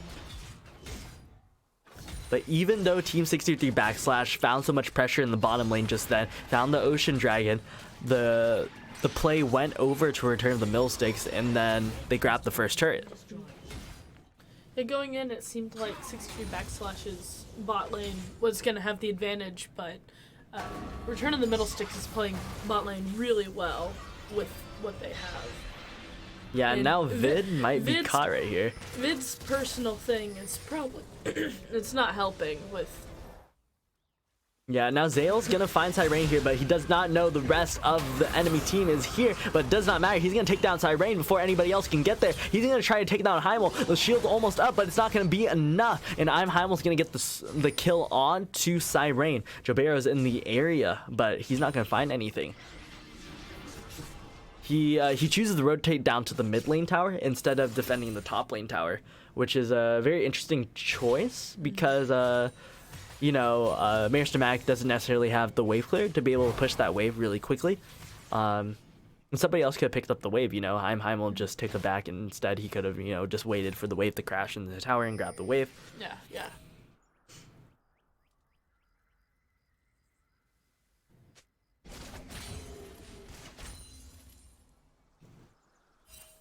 Yeah, and now we see a lot of members rotating down to the bot lane here. Jobera looking for a roam onto the bot lane. He might find it. Now Glittering Gain's going to get hooked and going to get stunned. Vid's going to take this one down pretty much by himself. Yes, absolutely. He's trying to give over the gold, but nobody is there to take the assist. And now Jobera's going to get taken down by Seek the Stampede. There's going to be a double kill for Vid. Maris trying to zone away the rest of the team, but Heimel might look for more. They decide to go for the scuttle and go for the bot lane turret instead. They rotate Tall Guy, return the Millsticks into the mid lane to try to retaliate with that mid lane tower.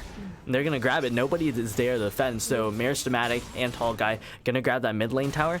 And I think this is a bad call from Team 63 Backslash. They win the fight, and that means they should not trade at this point, but they decide to trade instead of pushing their advantage. Win the fight, lose the battle.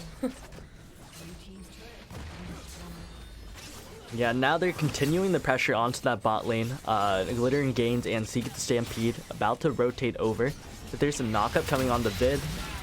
Might be a kill. Yeah, knockup and then Seek the Stampede not going to land the chains. And Vid's going to get out of this one. He might hook.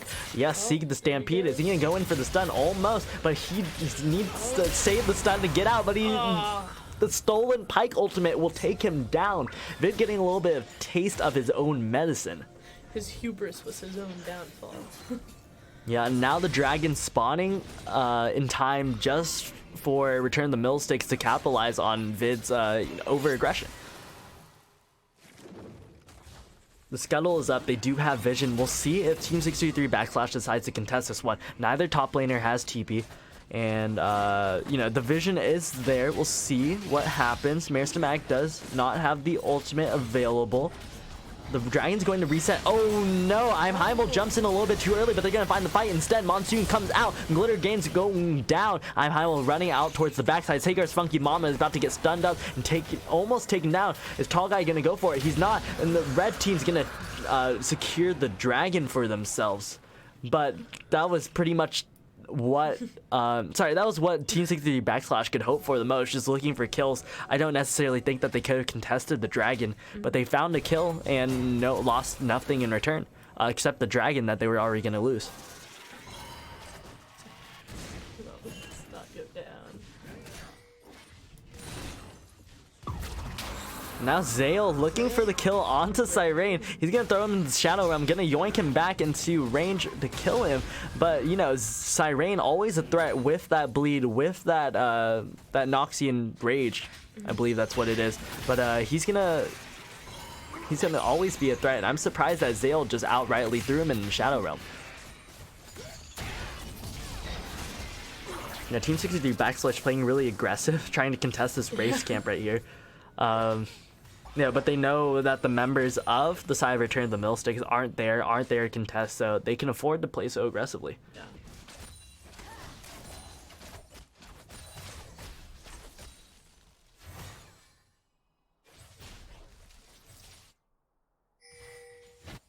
All right, now we see both of these teams rotate over into the top lane. It's the only outer turret left for both of the teams. So both teams trying to posture for vision, posture for pressure and control over in the top side of the map. But each time Team 63 backslash finds that mid priority. And now Jobero's caught out a little bit, but instead Maris to Max is going to get rooted up. He's going to get CC'd. He's going to get taken down. Now Heimel finds the fear on the glitter and gains. Tall guy trying to save this one, but he's not going to be able to. He's going to get hooked back instead and taken down by Vid. Meanwhile, Seek the Stampede comes in with a big ultimate. The Onslaught of Shadows stolen, but he's going to go down instead. Zale trying to clean up the fight, but it's not going to be enough, and that's going to be an ace for Team 63 backslash. 63 backslash comes in with a vengeance, comes in with that vendetta, and just completely demolishes Return of the Middle Sticks. And that was a 4v5 as well. Siren was just split pushing in the top lane. They didn't have the Darius, and they didn't need the Darius. They absolutely just cleaned house right there, converting their gold lead into a big team fight win for themselves. Oh no, Jabero kind of caught out. He scuffs his distortion again, and he's going to get punished for it this time. Siren still just pushing along. Yeah, now Tall Guy finally coming into Destin. match. Maristamag trying to find something on the Siren, but he's going to get away in time. It's making me mildly nervous that Siren just wasn't being addressed. He just was able to keep going, but finally they came and pushed him out of the lane. Yeah, the side of Return the Middle Sticks not responding well to all this pressure from Team 63 backslash. So it's really hard for them to, find their way back into this game because they're just giving off so much because the pressure is just too much for them. Yeah, they seem to be struggling with balancing where to put who, and so they're just not being a very powerful map presence. Yeah, absolutely. Now they're moving into the Baron side of the map. The Baron just spawned. It's 21 minutes and 30 seconds. And we'll see if either team decides to go for the Baron this early. Both teams grabbing a little bit of vision. But, it looks like Team 63 backslash, with all the pressure that they have, should be able to, take the Baron and then turn if they need to. They're about 8k gold up at this point, and if Vid finds a single hook onto any member of the enemy team, that's just going to be pretty much a one-team fight at that point. Yeah, just a death sentence. Now they grab that mid priority again as Return of the Millsticks decides to back off of this one, and they might just rotate? No, because Vid backed. Unfortunately, they cannot start the Baron now, but that would have been a great opportunity to start the Baron as the rest of the team, reset. They had that small window of opportunity right there.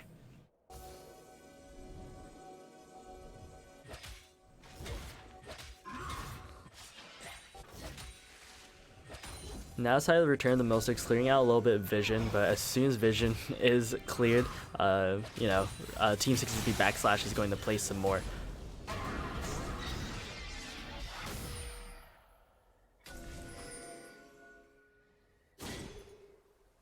Now, with the rotation over to the mid lane, that means that the priority is going to go over to Team 63 backslash once again. They're going to get this pressure for the Baron, Return of the Millsticks can't even step in to be able to contest that because spoke too soon. Now Vid steps a little bit too far. He's going to get taken down. All of the damage goes on to Vid before he can dash away.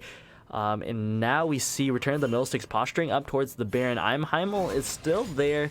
We'll see if Heimel decides to contest. He might find a big onslaught of shadows right here as the rest of the team groups up. But Sagar's Funky Mama landing some poke onto Return of the Millsticks. And Siren deciding to split push this one out. Even though Vid's caught out, he's going to put pressure onto the side lane. He's going to try to get out of this one. Look, he's backing. Oh no, he's going to TP away. And they know that he's TPing away. But meanwhile, the Baron has been started. Team 63 backslash doing such an excellent job of pushing and pulling this pressure. As soon as Vid dies, Siren's in the top lane, grabbing the tower. Siren's in trouble. Heimel starts up the Baron. Team 63 backslash just maneuvering the map so well, and Return of the Millsticks is unable to respond. See an interesting point in the chat. That's a /. Yeah, it is. It says that there's Team 63 backslash, but Yeah. this is what it says on the thing. So Interesting. very interesting. I don't know if that will ever be fixed, but I believe in them. I believe in them, but now I can't unsee it. Thanks a lot, chat.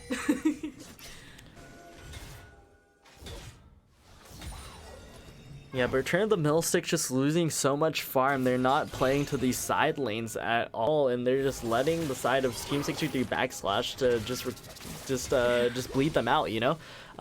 Return of the Millstick's not picking up anything for themselves, and they're just kind of slowly coming back into this game. But no, they're trying their best. They're 8k gold down, but almost even in kills. But the pressure from the gold lead is just so significant. It's going to be really difficult for Return of the Millsticks to try to come back on this one. I expected Return of the Middlesticks to be a lot more of a powerful presence at the beginning of the game, just considering who was on their team and the fact that they're 1-0 and 63 backslash is 0-1. But 63 backslash is putting up a fight. They're really not letting Return of the Middlesticks get any sort of lead at all. Yeah, and the Baron has been started up. There's going to be vision placed down, and the Pantheon ultimate coming out, forcing away Team 63 backslash. But it looks like Return of the Middlesticks is going to try to do the Baron. No, they're going to back off of this one, letting Zale, opt to wait, clear the wave. Something that I wish I could have seen. Oh, never mind. Siren is caught out here. He's going to find himself in the middle of 3 members, but now he's going to get taken down and being punished for it. Seek the Stampede now caught out. Jabero trying to do something, but Seek the Stampede is just going to get taken down. Heimel is huge on this Hecarim. And pretty much it's a oh no, Sagar's Funky Mama is gonna go down right here. He's gonna get taken in the Shadow Realm. Zale's gonna try to chase him down, but it's not going to be enough. He's not gonna be able to kite away. And meanwhile on the backside, Vid finds a hook, finds the kill, finds the Pike ultimate. Now Zale trying to find something. Jobero goes golden. He's gonna get slammed down with the hammer, but now Heimel gets shut down by Meristematic. This is a disastrous team fight for Team 63 backslash. What happened? 63 backslash was doing so well. Team 63 backslash did not secure the vision in the area that they needed, and they get caught out by the side of Return of the Middlesticks, especially Sagar's Funky Mama, with some positioning errors in this game, really setting his team back behind a little bit.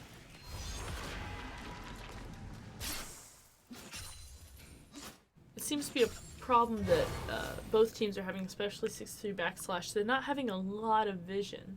Oh, as I said, that Vid places a ward. Yeah, but they're just constantly posturing around this Baron. Constantly. Both teams know that as soon as the Baron is going to be taken, that's pretty much going to be the game. Even though Return of the Middlesticks is significantly behind, the side of Team 63 backslash doesn't have enough wave clear to be able to contest the push with the Ezreal, with the LeBlanc, with the Darius. So they're going to have to try to find a team fight.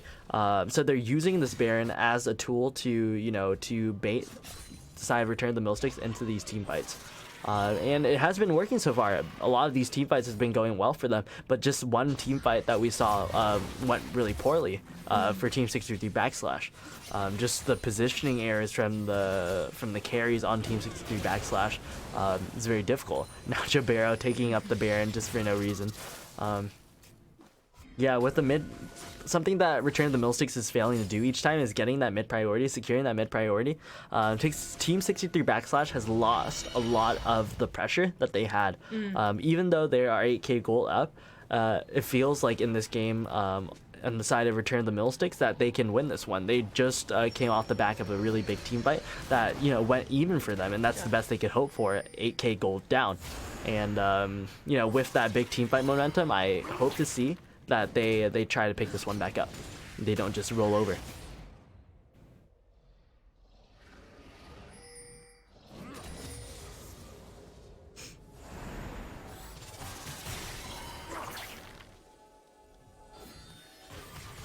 Alright, and now Zale looking for a big yoink onto the side of Team 63 backslash, but they're just waiting there. They're waiting for the side of Return the Middlesticks to face check, do anything, to be able to, find the engage, find the Baron right after. Now they move Zale into the bot side of the map. Hopefully he does have TP. Please don't group Zale. No, Zale's just going to group instead. Siren doesn't have TP. If they move Siren down to the bot side of the map, then they can use this TP advantage that they have to be able to force a fight into the top side that's favorable for them. Yeah. But instead, Return the Middlesticks opts to kind of just group together. Maybe they don't feel safe with the impending Pike Doom plus I'm Heimel on the Hecarim. Just absolutely a beast this game. But now they're gonna use the dragon spawning and Team 63 backslash going for the dragon as you know, a little bit of pressure relief so they can go clear this Baron vision. However, it looks like the side of Team 63 backslash is on the way. The Baron has been started up by return of the middle sticks. They're gonna back off the Baron. They're gonna try to get into this bush. I think that they know, even though there's a control word in there, it's kind of obvious that they're in there. And now Zale's gonna, oh, he's gonna find a two-man pull. Jobert's not gonna be able to get out. The Shadow Realm might, no, Zale, where are you going? He doesn't know where Jobero is, but he's gonna finally find him. Jobert's gonna go down. Jobert on this LeBlanc, very interesting mechanics. He messes up his distortion pretty much every time he's on camera. Maybe it's not a pick he's comfortable on, but it's cost his team so much in this game.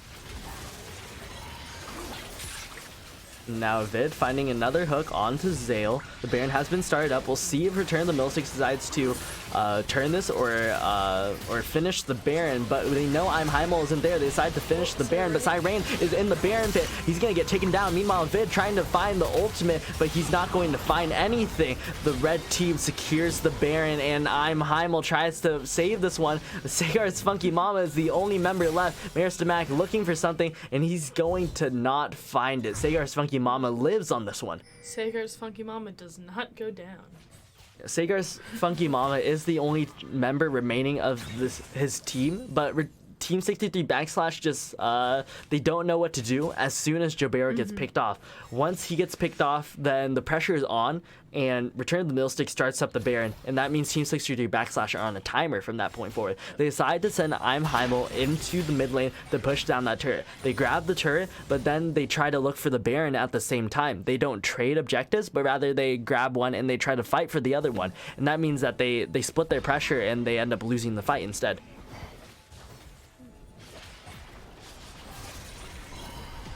Now Jobero on the side looking for a flank, perhaps. Lord's been ARAM for a while.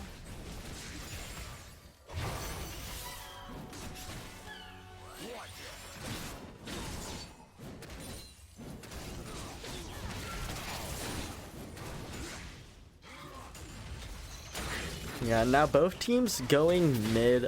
We send Meristematic bot instead of Zale, very interestingly. Even though I feel like Zale at this point in the game should be able to match whoever in the side lane, or at least keep them there in terms of wave clear. He does have the teleport, he does have the Baron. He should be pressuring the side lane. So if they don't opt for a 1-3-1, then maybe a 4-1, but they should definitely have Zale in the side lane, because with the ultimate from Meristematic, he can influence both the mid lane and the side lane at relatively minimal cost.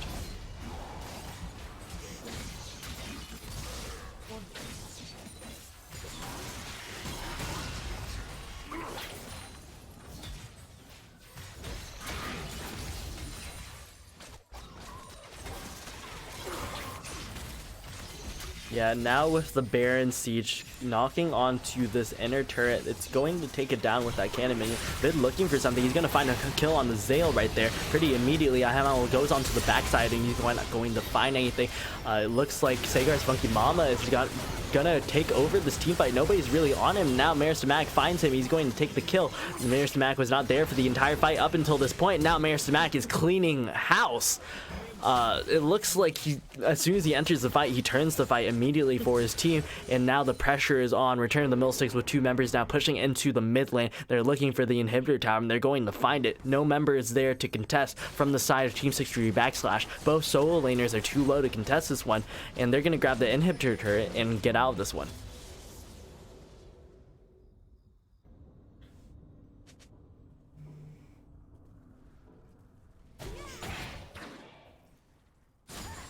Now it looks like Return of the Millsticks decide to rotate into the top side. They know that only two members are up from Team 63 backslash, and they decide to, you know, escort that wave over and pressure that turret before they back, which is a really great choice, because they know that the side of Team 63 backslash can't find an engage on them if they play safe enough, but they do have the Baron pressure to be able to pressure that tower.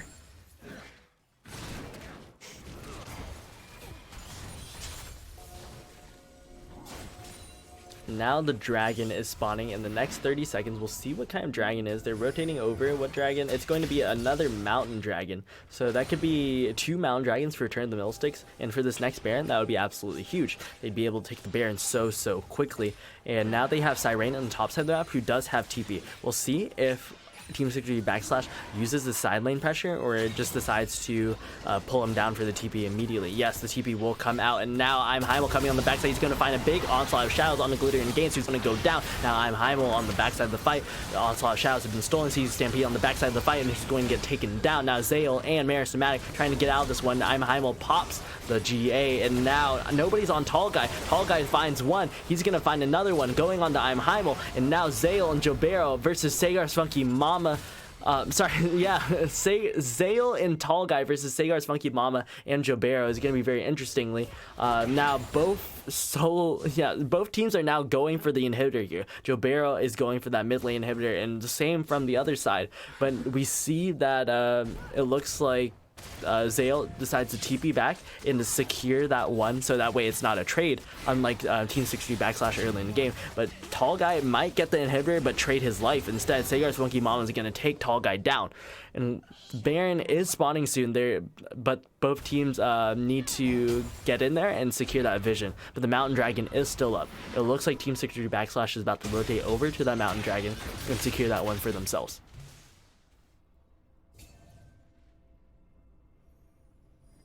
Yes, and the dragon has been started up by Sagar's Funky Mama. Yeah, he's just going to secure that one for himself unless Marismatic just decides to ult in. They don't have any vision on it. I think they saw Sagar's Funky Mama on that ward on the backside of the Baron pit. Oh, I'm sorry, on the Dragon pit. So we'll see if they decide to just contest this one. But not enough members are there. If they go for the contest on this one, they might just lose the game.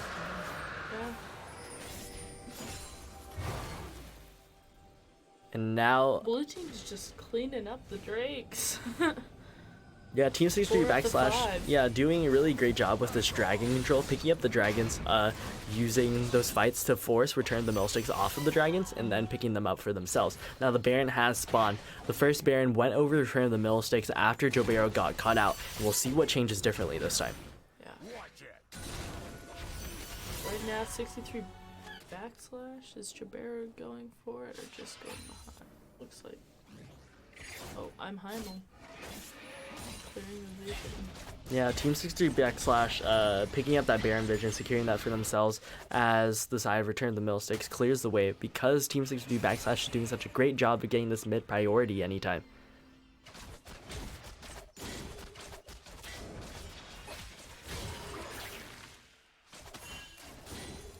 And now it looks like Zale might find Jobero on the side, but he's going to go and use the distortion and get over. There's going to be a hook, but a yoink onto Sagar's Funky Mama.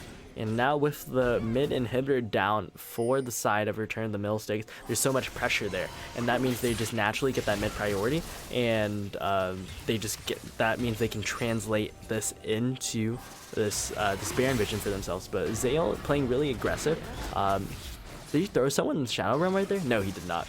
The ultimate has not gone down. Vid finding a lot of these key hooks. The Baron has been started up at this point. Zale is chunked below half health. Same with Marismatic. So we'll see if they decide to look for the fight on this one. But since now they have started the Baron, they know that the side of Return of the Middlesticks is so low.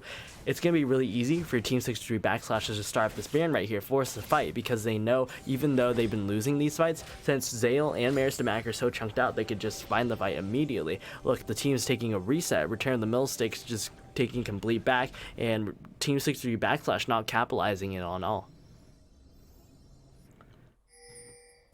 I would have really liked to see 63 backslash go in on that Baron after Return of the Middlesticks pulled out while they were so low. But it seems like everybody just backed off, which sad to see. Yeah, Jobero finally finds a good distortion, dodging the tornado. On camera at least. Only took 38 minutes. Yeah, now I'm Heimel might get caught out here by Zale. Zale does so much damage on this Mordekaiser with just the Liandry's Torment, the Morellonomicon, and the Rylai's Crystal Scepter. I mean, I guess it's not surprising that he does so much damage with all those items, but, you know, that's a significant amount of damage on the Heimel, and Zale trying his best to, pick up these team fights. In return, the Middlesticks just playing through their solo lanes so much. Tall Guy also, if nobody's on him on these fights, then he's just going to get out pretty immediately. Zale's going to get caught out here. He's going to try to throw somebody in the Shadow Realm, but it's not going to be fast enough. Now Siren getting caught out on the top side of the fight. Now Glittering Gains throws at the Monsoon, but she's going to get taken down very quickly. Heimel gets taken down, and now Vid himself, with the depth from below, not going to land it and get away. Sayar's Funky Mama is going to get taken down by Tall Guy, and Tall Guy now pushing into this top lane turret. Return of the Middlesticks finds a huge fight for themselves. Tall Guy just got ignored again during that team fight, went in and cleaned up. They need to put more priority on killing Tall Guy in these team fights, because it seems like it'll go in 63 backslash's favor, and then Tall Guy will start getting kills and just they'll totally lose the team fights. It's ignored. Oh, that's a really good engage onto Jobero, but the rest of the team does not follow up. Secret Stampede goes golden, but he's going to get taken down very quickly. The heal comes out, but will he be able to survive? No, he will not. Jobero goes in, and that's going to be a flash from Tall Guy going in and trying to clean this one up. Now Siren going low. Tall Guy on a rampage. The minion wave pushing in. He's going to try to get away from this one. Vid running out of the base, chasing down Tall Guy. And Tall Guy's just going to try to get away from this one. The Baron is still up. The Dragon is spawning soon. That's going to be an Elder Dragon. This game going very late for both teams. And that just benefits Return of the Middlesticks. Team 63 Backslash had such a huge advantage earlier in the game, but the advantage has been squandered at this point. The gold lead feels like it's been virtually minimized, even though, it's still 6K. At this point in the game, a 6K gold lead is not nearly as significant as it was earlier in the game. Just because 40 minutes in, people are getting to their more completed builds. The gold lead, while not totally insignificant, it's not as game-changing when it's 6K.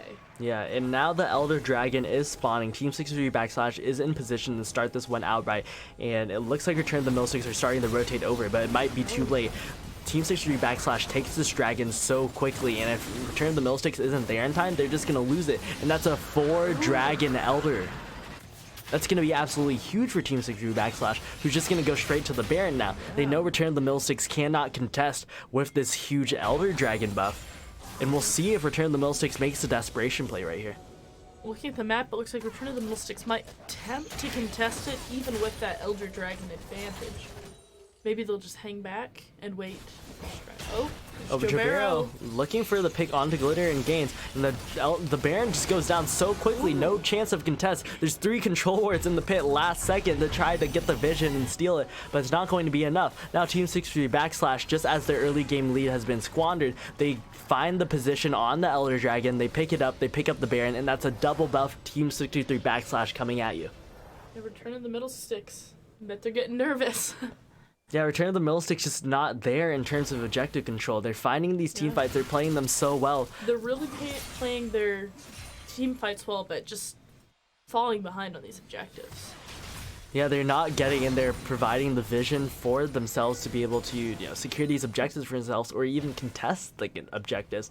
So on the side of Return of the Middlesticks, it must be really frustrating that Team 63 Backslash has done virtually nothing in the past 10 minutes or so, but they pick up these double buffs, and now the game looks pretty much over. There's the hook onto Seek the Stampede, and the backside of the fight, the Pantheon ult comes down. There's Steamatic looking for the stun on Jobera. He's going to go taken very low, though. Onslaughts of Shadows coming in from Seek the Stampede, who is going to go golden right before he's going to get slammed by the Darius. Now Siren's on the rampage. Tall Guy has the GA. He's going to try to save the game, but it's 5 members against 2 at this point. Zale and Tall Guy are the strongest members on the side of Return of the Middlesticks, but 2 against 5 might not be enough. 2 inhibitors picked up by Team 63 Backslash. The Elder Dragon and Baron are not debuffing anytime soon, so we'll see if anything comes out of this one. Tall Guy trying to save the game.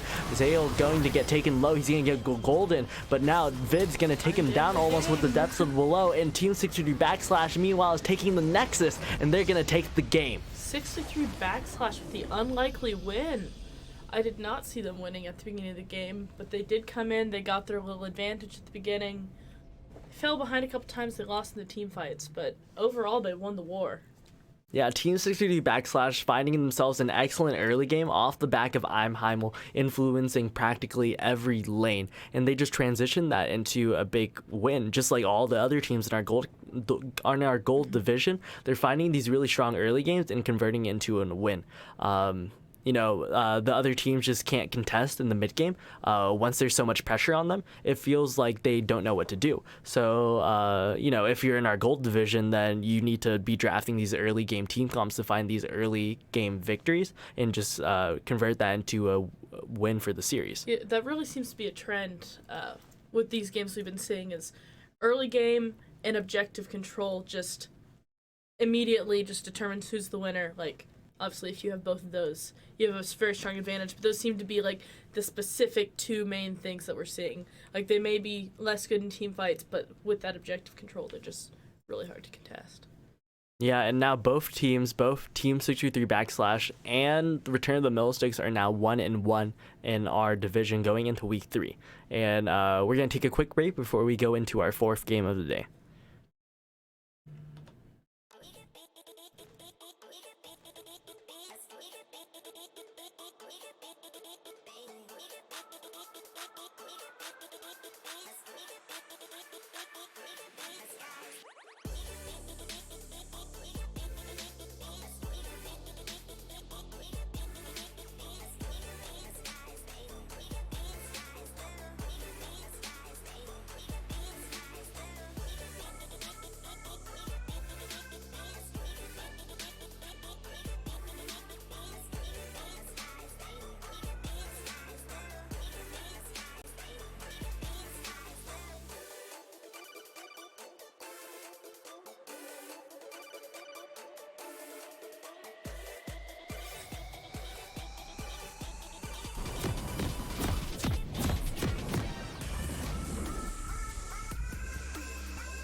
Hello and welcome back to Fall 29 GRLCS Gold Division Week 2.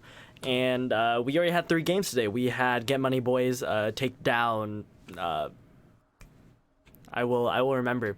Get Money Boys took down Big Fat Int. Big Fat Int. And then our second game, GSM, took down the Golden Crabs. And our third game that we just saw, Team 63 / took down Return of the Millsticks. And it wasn't very clean. It wasn't very, it wasn't clean by any means, but they took the win. And that brings both teams to 1-1. And now we go into our 4th game of the day, which is going to be the Mighty Ducks versus FF15, please. There we go. All right, let's get into it. Let's go and introduce the teams. All right, so for the Mighty Ducks, we have Dillinger on top with Urgot. We have Scrambles playing jungle. We've got a Lux mid with Goosey. We've got Dirty Audacity playing a Caitlyn on bottom, and we have a Morgana for Eggplant Scout on bottom for support. Did you see that? Dillinger just flashed in his base. Goodness. He does not have flash anymore, and they're looking for the invade.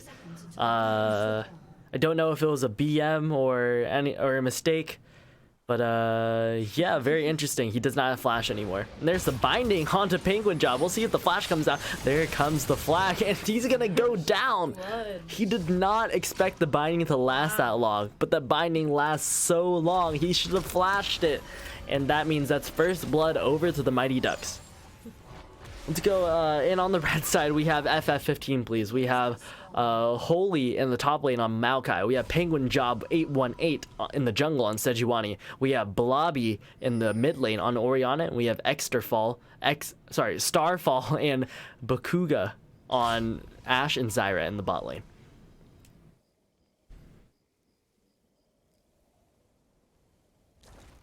All right, both teams starting fairly standard here. We see the Sejuani bot side start, and also with the Jarvan bot side start. Now, the Jarvan Sejuani matchup is definitely Jarvan favored, but both junglers are they're menaces in teamfights. They provide so much in teamfights. The utility from the Cataclysm and the Glacial Prison, the constant CC with the knockup and the stuns. But here comes Scrambles in this here, and the binding does not land. But that's going to be a flash from Blobby. Scrambles now transitioning to the top side of the map. Very interestingly, he opts for that level 2 gank, which isn't very common anymore, but they were definitely looking for something very purposeful in that that level 2 gank in the mid lane. He most likely will look to return later, now that he knows Blobby doesn't have flash and only has cleanse at this point. Eggplant Scout's gonna walk up, not going to respect the level 2 power spike, and he's gonna have to flash and burn the heal from Dirty Audacity. Yeah, but the level 2 gank isn't very common anymore, just because there's so much EXP on the side of the map with the red buff. So you want to kind of clear that all out before you transition to the other side of the map. So it's very interesting that Scrambles opted for that level 2 gank and transition to the top side of the map. But he might just be looking for a power farming type of thing, where he transitions top side and moves all the way towards bot side now without looking for any skirmish or gank, because he knows that he's not going to find Penguin Job anytime in his jungle. Going straight into this game with the early first blood, the Ducks have already got the advantage with gold and with the kill, and just considering their last game and how they've done in the past, I'm seeing a Ducks victory. That's my prediction for this game. Oh, here's the flash on the Penguin Job, and the hitbox is big. He's gonna find that one, but Penguin Job might get out of this one. He still has flash. Yeah, there's let's talk about this top lane matchup real quick. Yeah. So we have Urgot into Maokai, right? Maokai is just gonna play like any other tank does. He's not one of the best tanks in the meta. So it's just gonna be like about a B tier tank versus an Urgot. And Urgot does very well into these tanks, because these tanks have to walk up to the minion wave to CS. And that means that Urgot's shotgun knees can do so much damage to the Maokai So it's definitely a Urgot favored matchup. But since he's going to be pushing so much, Penguin Job, just like this, can look for opportunities in the top side of the map to influence the lane. But he's going to find himself caught instead of the other way around. And now Scrambles in the top side of the map. Goosey also rotated over with Blobby on the side. So there's just a party in the top lane here, but nothing's going to happen. Everybody's just hanging out. Yeah, everybody's hanging out, and mid laners are losing CS Sword. But yeah, Holy just being pushed to tower constantly like this and able to like freeze the wave in front of this tower. I really want Penguin Job to come to this top side of the map if he wants to find himself, you know, an early game lead, because Dillinger's is constantly pushing. Look at this, like the huge minion wave crashing, and that means that the wave is still going to be frozen in front of that tower. Yeah.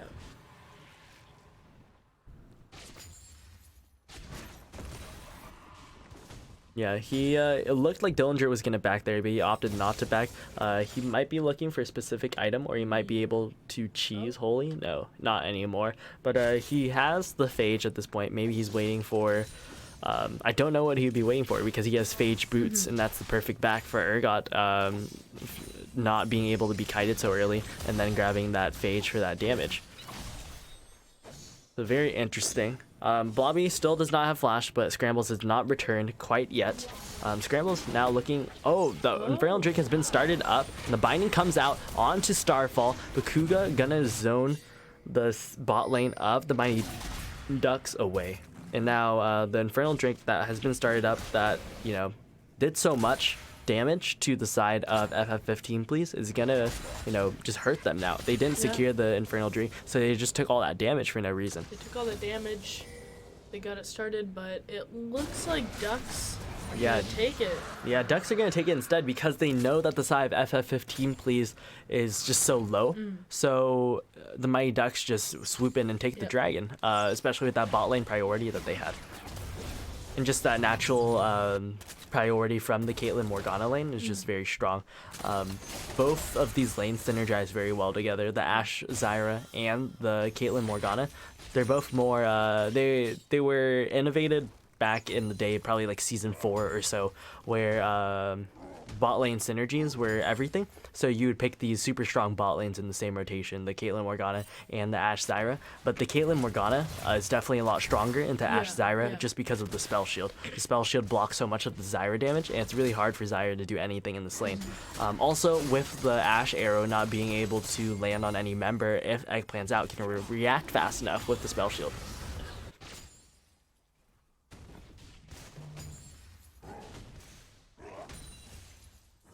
Yeah, some natural CS leads being found by the top lane of the Mighty Ducks and the bot lane of the Mighty Ducks as well. Both Dirty Audacity and Dillinger are, you know, quite a little bit of CS on top of their opponent, just because of the matchup. You know, it's the Caitlyn Morgana. Oh, here comes a flash from Dillinger, going really aggressive on the Holy. Knows that he's really going for it, but he did not find the flip. So that means Holy's just gonna get out in this one. He's gonna flash out and dodge the dodge the ultimate from the Urgot. Seems like Dillinger is just like, you've taken one too many steps for push him back, way back. Yeah, now Eggplant's out, gonna get caught out here. That's a lot of damage, and yep, he's just gonna get chunked out. And now, because of that, it's gonna be really hard. Oh no, Dirty Audacity's gonna get stunned up by the Glacial Prism. The spell shield comes out late, but there's a flash. The spell shield did end up helping out, because Bakuga flashed forward and then he used the root, but the spell shield did not come down in time, so it was blocked by the spell shield, and it saved Dirty Audacity's life right there. But yeah, both summoners down from the ADC of the Mighty Ducks, but now Goosey's in trouble. He's going to find himself in the middle of two members of the enemy team, and he's going to go down. He thought he found a really good kill on the Blobby. He found the root, he found the ultimate, but did not expect Penguin Job to be there.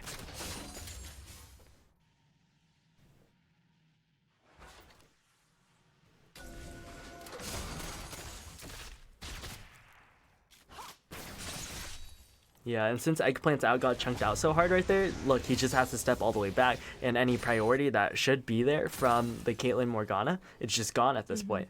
Not that they necessarily need the priority, but you know, if they Yeah. wanted the priority, It's gone. yeah, They it's lost gone. Especially with both summoner spells being burnt by Dirty Audacity.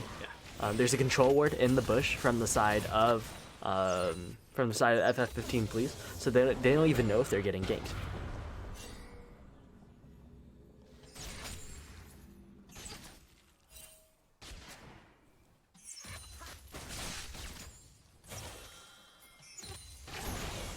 Oh, here comes the stun. The spell shield did not come out in time, but Eggplant's out is gonna have to flash away. Starfall flashes in and grabs the kill. Now Dirty Audacity is gonna go down as well. Even though the Kayla Morgana matchup is favored for the side of the Mighty Ducks, it doesn't mean anything if they don't react fast enough. Now Penguin Job and Scrambles going to be duking out in this 2v2. Scrambles is going to get taken very low. He's going to throw out the Cataclysm. Meanwhile, Goosey chasing after Blobby, but Blobby's not going to get taken down. In the top lane, we have both top laners going at it. There's going to be a turret shot taken, but in the mid lane, Goosey's going to go down. Now Holy finding the solo kill almost on the Dillinger, but will Dillinger get away? He's going to get away! Oh. Fights breaking out in all points of the map, the bot lane, then the mid lane, then the top lane, and it results in kills over the FF15. The heal comes out for Bakuga because he got He's bound so and low. he almost got taken down by that Tormented Soil.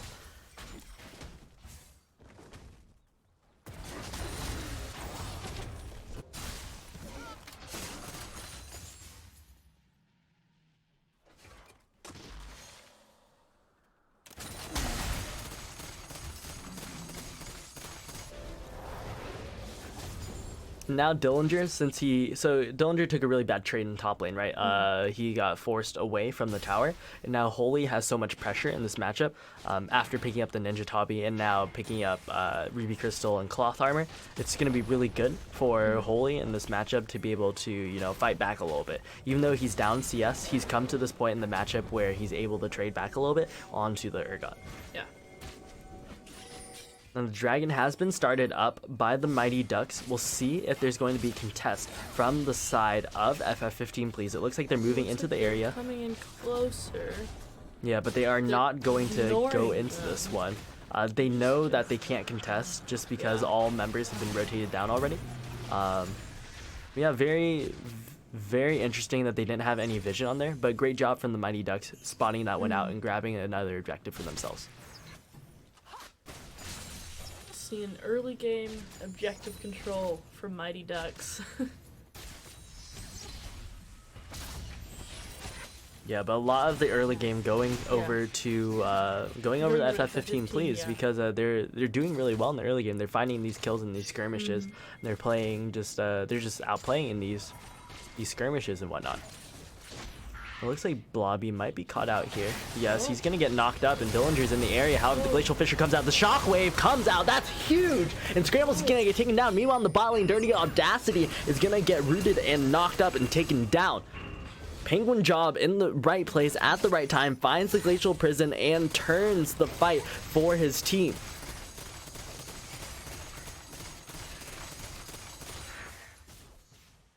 And Dillinger walking down into the jungle and grabbing that race camp and just losing so much in the top lane for it. The wave's about to crash and he's going to lose so much of the pressure that he's built up for himself. And now the turret plating might go over to Holy as well.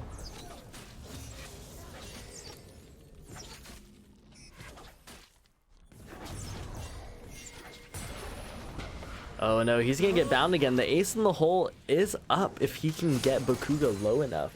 But now Scrambles finds Holy. Holy's gonna flash away, and he's gonna get out of this one safe.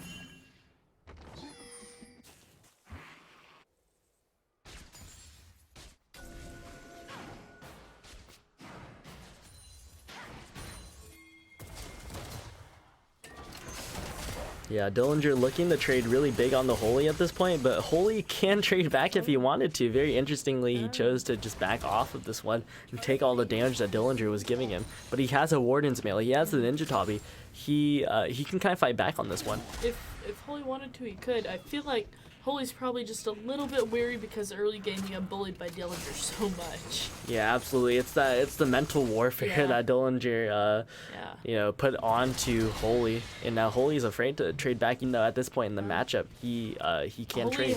Holy has the ability, just can't get past that block. Yeah, and now 14 minutes has been reached. Turret plating has fallen, and neither team has gotten a significant amount of the turret play other than the mid lane for Blobby.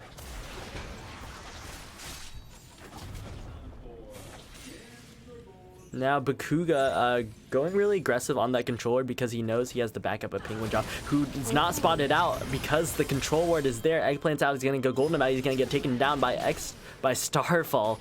And now Starfall and Penguin Job and Bakuga are going to go ahead and grab this turret for themselves. The Demolish comes out, but there's a TP now. It looks like they're going to get out from this one just because of the root from Bakuga. And they have no long-range CC to secure this one, like, the Ash Arrow or, the root from the Zyra. But now it looks like Dillinger is looking to pressure this bot lane turret with the rest of his team.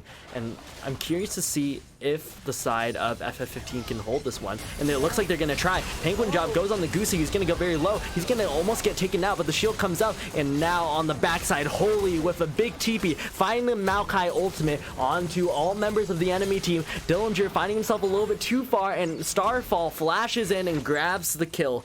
Looks like Holy found his confidence with his team and is finally able to go after Dillinger with purpose, with confidence, with the things he already had. Yeah, and now the play that looked pretty good for the Mighty Ducks has turned, and now FF15 plays has, completely controlled the early game. It looks like the tower was going to go over, but meanwhile they go on the Holy. He's going to try to dodge away the stun with the Maokai W, but he's not going to work like that. And now he's just going to get taken down. He's going to walk right into a Caitlyn trap, and now the Rift Herald comes out. They're going to have to give that turret and look elsewhere at this point. There's nowhere... No one. Yeah. There's no one in the area that can contest this tower for the side of FF15, please. And that's going to be an objective back over the Mighty Ducks. Oh no, Eggplant gets caught out there. Bakuga spotting him out over the wall. He's going to grab that one. Penguin Job is in the area, might look for something, but the dragon has spawned, and Eggplant's out has died. It looks like that the FF15 please is going that position onto this dragon.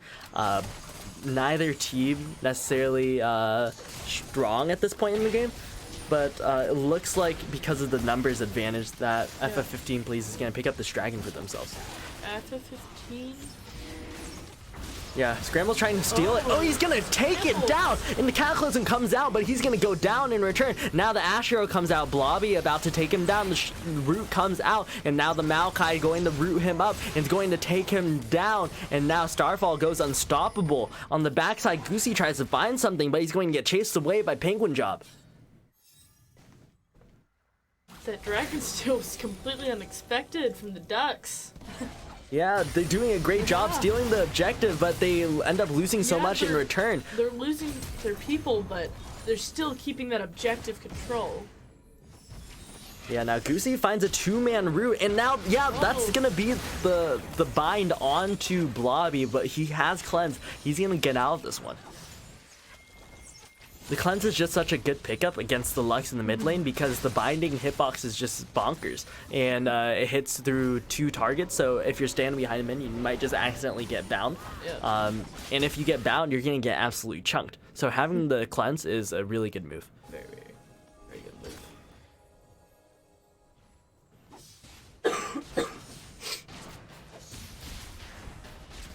Now the Mighty Ducks grouping up into the mid lane, looking for this mid outer turret.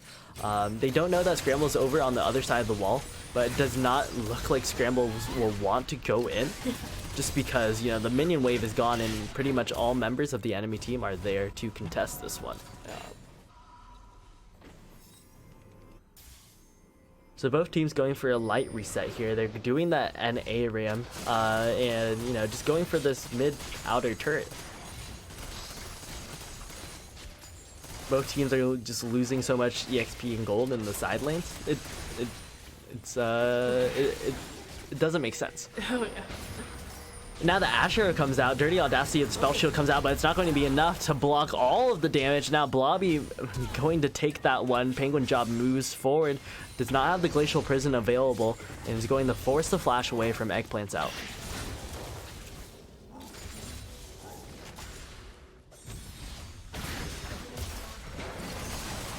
Now Eggplant's out, getting caught out again, but Scrambles in the backside of the fight. Cataclysm goes down 2 members, now 3 members in the Cataclysm, but it's not going to be enough. Goosey caught out by the Glacial Prison on the backside of the fight. And now Penguin Job is going to get rooted up, but the tower is going to go over to FF15. No, it's not. They're not going to opt to grab this one. The chains come out, and he stipes him out from the backside of the fight. Goosey now trying. No, he misses everything, but the ace in the hole will finally take him down. It's one more auto. Can Bakuga get away? And he's not going to be able to dodge the binding. Goosey's going to take him down.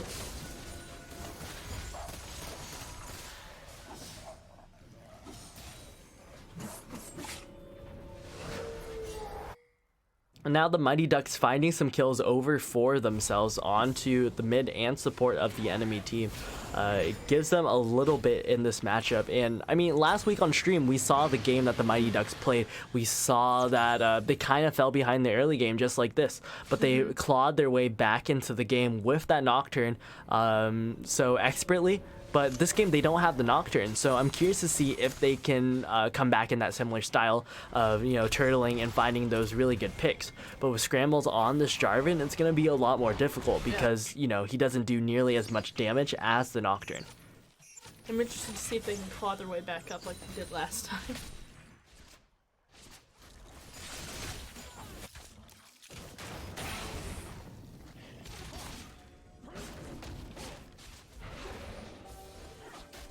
Yeah, now that the Baron has spawned, both teams are starting to move over towards this Baron, securing that vision, securing that mid priority. And FF15, since they're so ahead, they're just able to grab this for free. They're grabbing that mid priority, grabbing that Baron vision. They might just rotate over here. They don't know that Scrambles is backing though. So Eggplant's out, is going to throw out the Spell Shield and stop Scrambles' back. Inadvertently, the arrow comes out, but not going to find any target. Penguin Job is on the side. The binding does come out on the 2 members. It's going to find almost nothing, but now Dillinger on the backside, a huge shockwave comes out, and now Scrambles is caught up in his own Cataclysm. He's going to get CC'd and taken down. There's a flash binding, but nobody's home. Root comes out from Bakuga, but the Spell Shield is there to block that one. And now the Mighty Ducks trade 1-for-1 in terms of junglers. And that's really huge in terms of, you know, pressure and game momentum. They don't know Bakuga is here, but Bakuga does not do enough damage to be able to one-shot any of the members here. Binding comes out onto Blobby. Now they're moving forward into this Baron area. The Cleanse comes out to try to save himself, and he's going to dodge away from that Lux ultimate. Ducks are going for more objective control. Yeah, and now the Ducks find the Infernal Dragon. That's triple Infernal for the Mighty Ducks, and they pick up a kill for themselves. You know, they're gold really down, should not but have gone in alone for that. yeah, absolutely not, because the rest of the team was not there to contest with him. Yeah. And he's a very low health Zyra. It just doesn't make sense. But I wonder what he was thinking. yeah, and even though the Mighty Ducks are down in gold at this point in the game, they are up in objective control in terms of dragons, you know. In terms of turrets, not so much, but they can catch up really quickly. Both of those turrets in the mid lane and the top lane are very low, so they could pick those turrets up just with a smart rotation at any point in the game. But this Baron is up, and looking at the game state right now, the Mighty Ducks are not in a position to be able to take that Baron, but with their objective control, they might be able to find something. They're playing around these objectives exceptionally well, and I expect to see it continue into the rest of the game. Absolutely.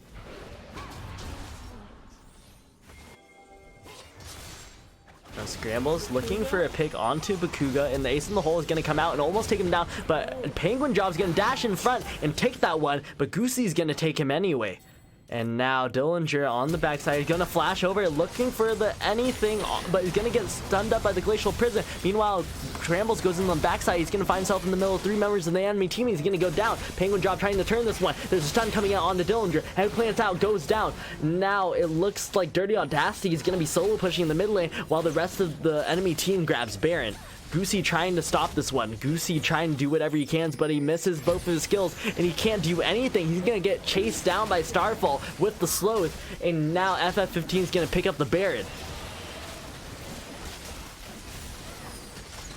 It's the capture curse right there, you know. As soon as we talk about the Mighty Ducks and their impeccable objective control, they lose the next objective. Seems like the Ducks have more so impeccable dragon objective control. Yeah, maybe it's very specific to these dragons. Just specifically the dragons. Because they're losing these turrets and they lost the Baron now, and now they lost another turret. And there's no way they could defend that by any means, Yeah. but you know, they're just bleeding out objectives across the map. But they do end up picking up 2 turrets in the mid lane, sending Dirty Audacity there instead of rotating over to the fight. Grabbing 2 turrets for themselves is pretty significant. It lets them open the map up a little bit, but without any pressure, they can't really use that map control that they just found. I think it's smart that they have Dirty Audacity off pushing elsewhere while their group is all together, because FF15 just keeps on going in for that team fight, and so Dirty Audacity is getting ignored, and he's able to take those turrets and even out that objective control. Hopefully for the Ducks, not so much for FF15, that can help them get a little bit more control. For FF15, they continue with their trend of dominating the team fights, then it won't matter how much of the map.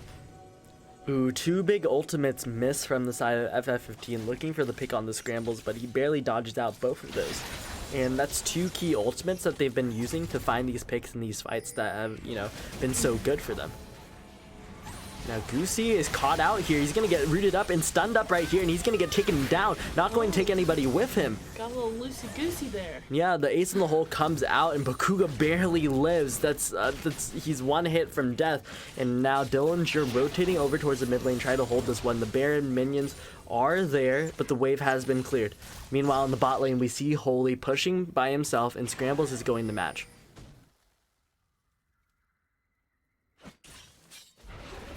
Yeah, the binding does come out and it does miss, and now they're pushing onto this inhibitor turret. They do not have enough members to be able to pressure this outright, but with the cannon minion and with the natural minion damage, they're able to get a little bit of damage onto this turret. Meanwhile, in the bot lane, however, nobody is there, nobody's contesting, and that means Holy gets a free turret for his team.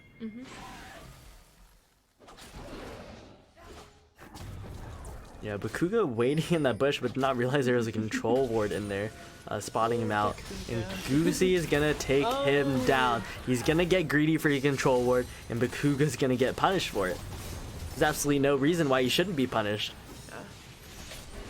And now that 1 member is down, the Baron Siege is just, it's not there anymore. They cannot do the Baron Siege with only 4 members, which is really unfortunate for the side of FF15. Please, they lose a lot of their momentum from just getting picked off like that.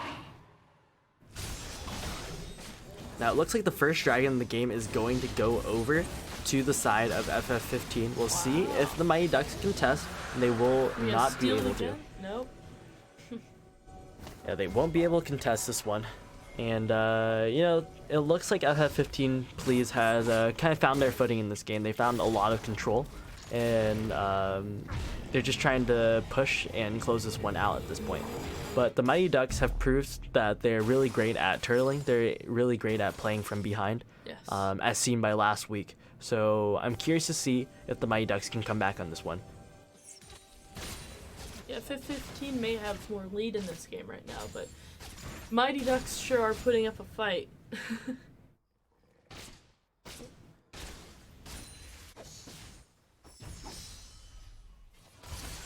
Yeah, both teams just clearing out the waves right now. We don't have Baron spawning for another 2 minutes or so.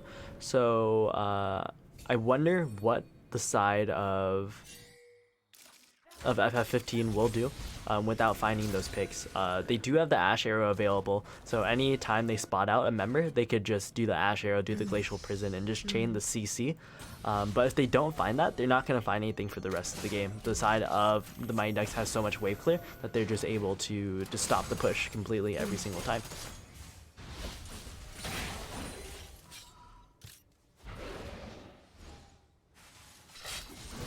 Chunk gets rooted up. And second root, there's just so much CC on the side of the Mighty Ducks. Between the Morgana, the Caitlyn, the Lux, it's very hard for the side of FF15 please to just walk around. But Bakuga solo pushing right there, and he's gonna get punished for it. He's gonna get caught out. But meanwhile, Starfall comes on the backside, turning this one, and he's gonna grab one for himself. Meanwhile, on the top side of the map, they disengage from that one. The Scramble's trying to do something, trying to pick something up for his team, but desperately finding nothing. And now Bakuga and Starfall are going to push in this mid turret. They're going to grab that and then put some damage on the inhibitor. Oh no, the snipe comes out and Dillinger's going to pick one up for himself. Now 3-3-3 on that Urgot.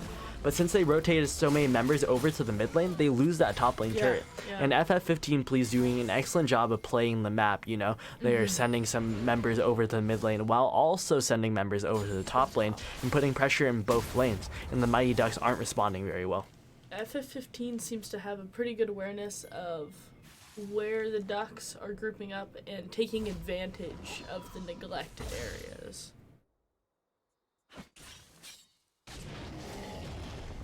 Now the Baron spawning in 4 seconds. The Mighty Ducks are in position to take this one. We'll see if they just start it. As the pings are going down and the Baron has started.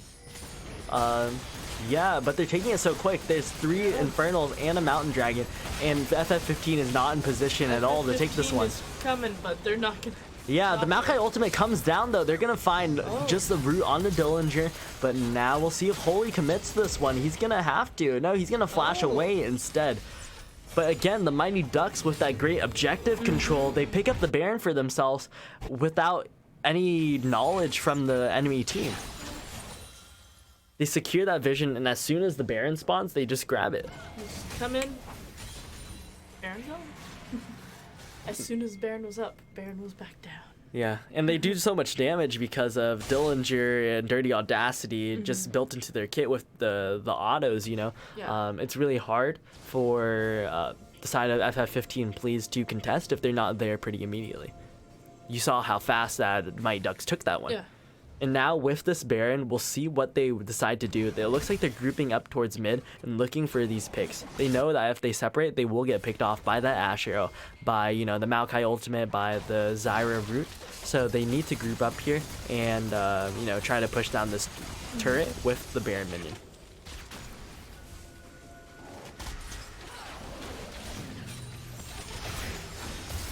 Oh no, Starfall taking a lot of damage, and he's going to get taken down after the snipe from Dillinger. Meanwhile, Holy gets rooted up as well. There's a shockwave and a cataclysm, and the Mighty Ducks might end here. That's 2 members down from FF15 please. They're 4k gold up, but it doesn't matter if the Baron minions are there. We'll see if Penguin Job can take this one with Bakuga and Blobby, but the shockwave has already come out. We'll see what they can do. The side of the Mighty Ducks are pushing in. They're gonna grab this first Nexus turret. Somebody's been rooted up and knocked up. Now Penguin Job is going to get taken down as well. And now Scramble's taken down the backside, but he's zoned away 2 members of the enemy team. And the Mighty Ducks take this one. The Mighty Ducks have done it. They come back yet again. Mighty Ducks fly in. What a display of power. Wow. The Mighty Ducks find the Baron for themselves. They find the play, and they win this game while being 3k gold down. 3K I gold? cannot believe it. 6 kills, 3k gold down, and yet the Ducks come in, that perfect formation. They just take over the game. Yes, those Mighty Ducks indeed not doing so well in the early and mid game, but they've proved time and time again that their late game as a team is so great. And no matter how much of a hole you put them in, they're going to come back in this late game. And I'm curious to see if this will be a pattern throughout the rest of the split. Will they be able to come back in late game time and time again? Or will there be a team that just pushes their lead so well that the Mighty Ducks cannot come back? Yeah, the Mighty Ducks are really intriguing me with how they're playing because they've done this twice now. You know, start well, get kind of low, and then fly on out. So it'll be interesting to see if they continue this trend. Guess we can't trust if they ever look like they're losing. Yeah, absolutely. And we're going to take a break and then go into our fifth and final game of the day, which is going to be who? It's going to be Kaiju Gang versus Flex Gaming. So we'll be right back.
Hello and welcome back to Fall 2019 GRLCS Gold Division Week 2, and we are on our 5th and final game of the day, and let's get right into it. We have Kaiju Gang versus Flex Gaming.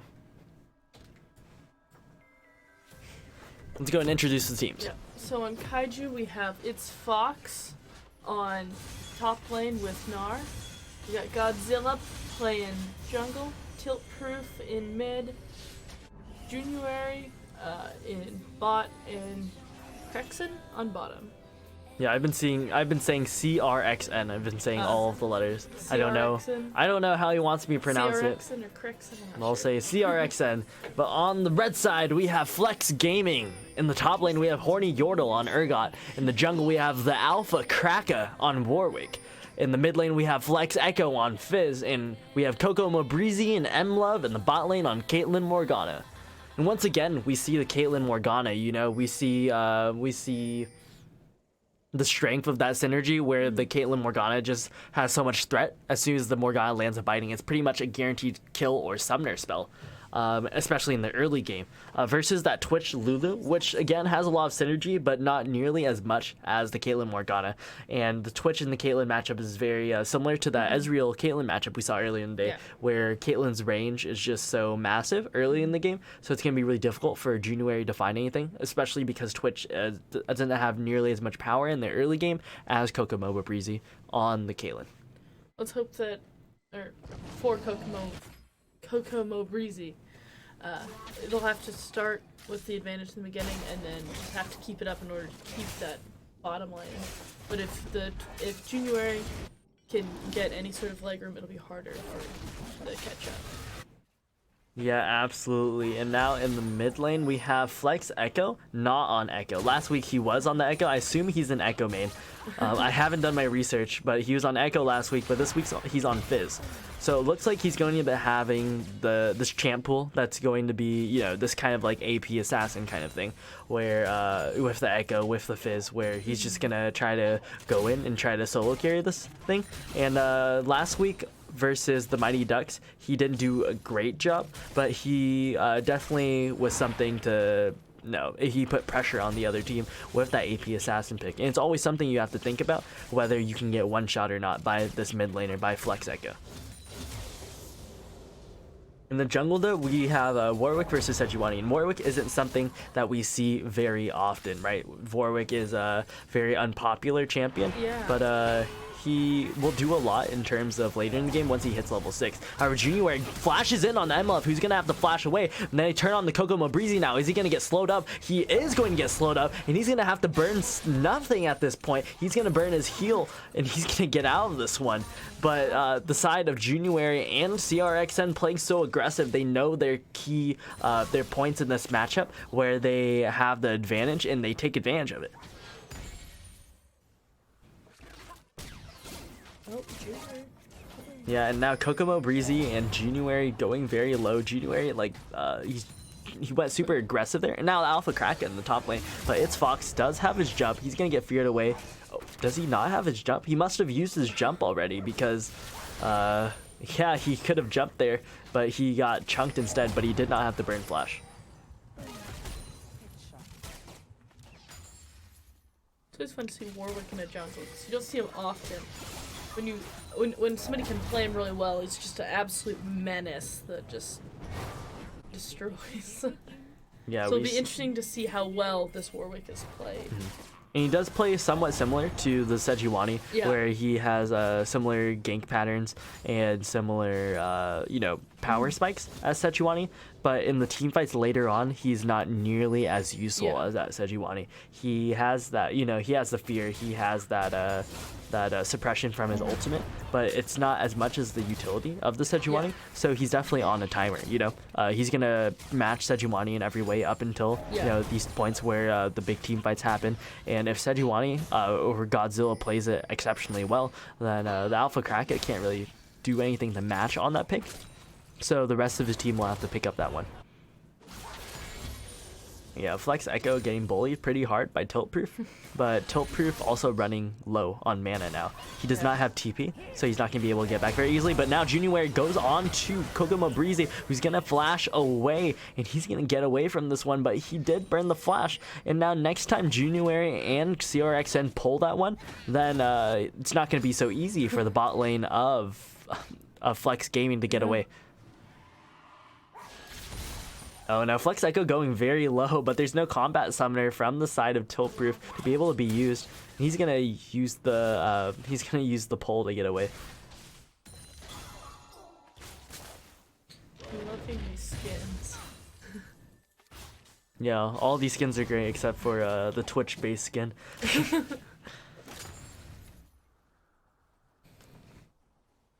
But yeah, this is gonna be the third Urgot that we've seen today. Yeah, very popular. Yeah, and you know, Urgot isn't one of the more meta picks right now, Yeah. but in this division, I expect it to be, you know, a contested pick just because we've seen it so much today. But again, talking about how much of a lane bully he is, Yeah. how easy it is to get priority on him. So it's definitely gonna be a contested pick, especially with that wave clear. He's one of the easier champs to play in terms of team Yeah. fighting and everything. He has a very clear team fight win condition, just like the Gnar right here. Yeah, yeah. So picking the Urgot up for this team, not a surprise at all. Yeah.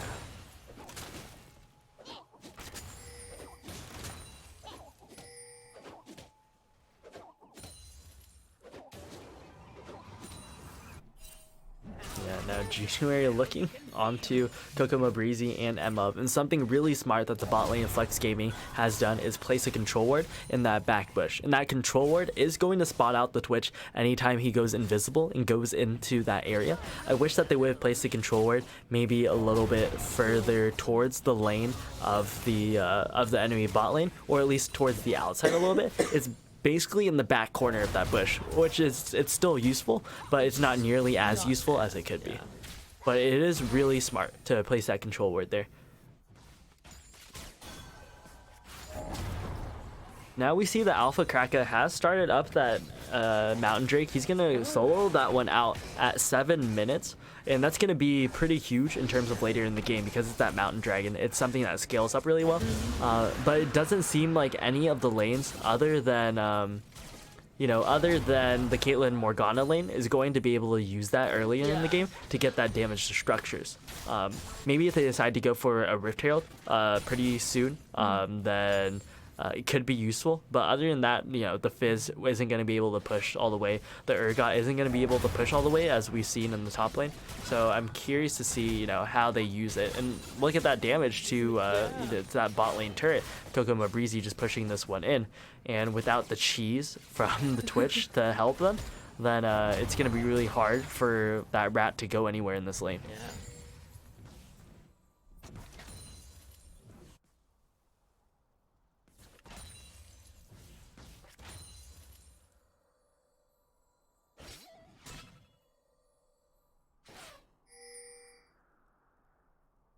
Yeah, now we see the bot lane of Flex Gaming putting out some deep rewards in the lane to be able to spot out if they're going to get ganked by the Sejuani or if they're going to get cheesed by the Twitch. They'll be able to see when the Twitch goes invisible rather than, you know, the Twitch just popping up out of nowhere.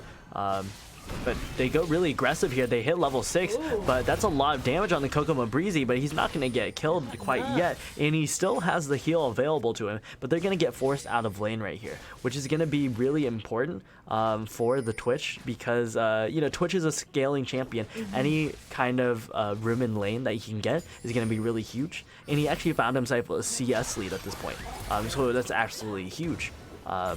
The ultimate comes out from Flex Echo, but he's not going to be able to find a kill on the Tiltproof, not even a single summoner burned. Ooh, that's going to be a big Gnar into the wall, but now Horny Yordle forced to flash away from this one. Not respecting the Mega Gnar transformation from It's Fox, and he's going to get punished for that one. Alpha Kraka coming in now as It's Fox uses the jump away already. He's going to get feared back. He's going to get suppressed. Now Horny Yordle's going to yoink him back in and grab first blood for himself. 9 minutes to take first blood. Wow. Yeah, that is a late first blood, considering like the invades that we've seen today, and then the really fights, the early fights. So that's a later first blood, and it's really interesting that that the Alpha Cracker was able to do that for the Horny Yordle, because he pretty much just burned everything in that fight, and then as soon as the Alpha Cracker comes up, then it turns completely. Yeah.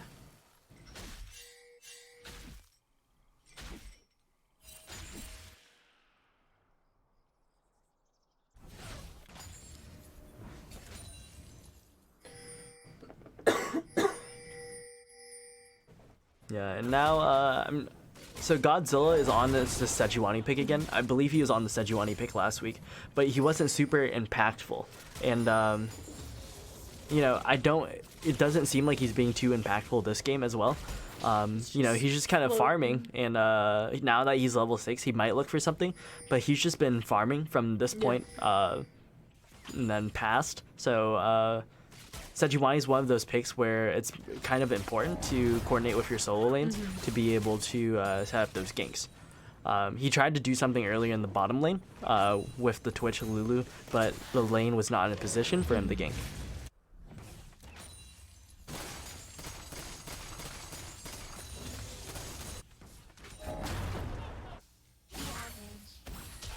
The ultimate comes out on the Tultproof, who might decide to use the barrier this time, but no, he's going to look to turn this one. Flex Echo taking a lot of damage, but not able to take down Tultproof.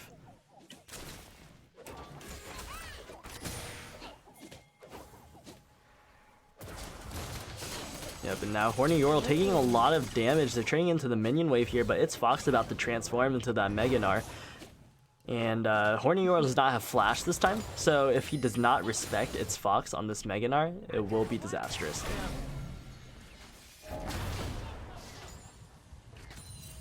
And we see the Alpha Cracker waiting in this back bush, waiting to be able to gank. He has the ultimate available and the Flash. He might find something here. He's going to transition over into that Tri-Brush. He's going to find the Lulu right here. We'll see. The binding does not connect, so they do not do that one. But in the top side of the map, the Rift Herald has been secured for the side of Kaiju Gang.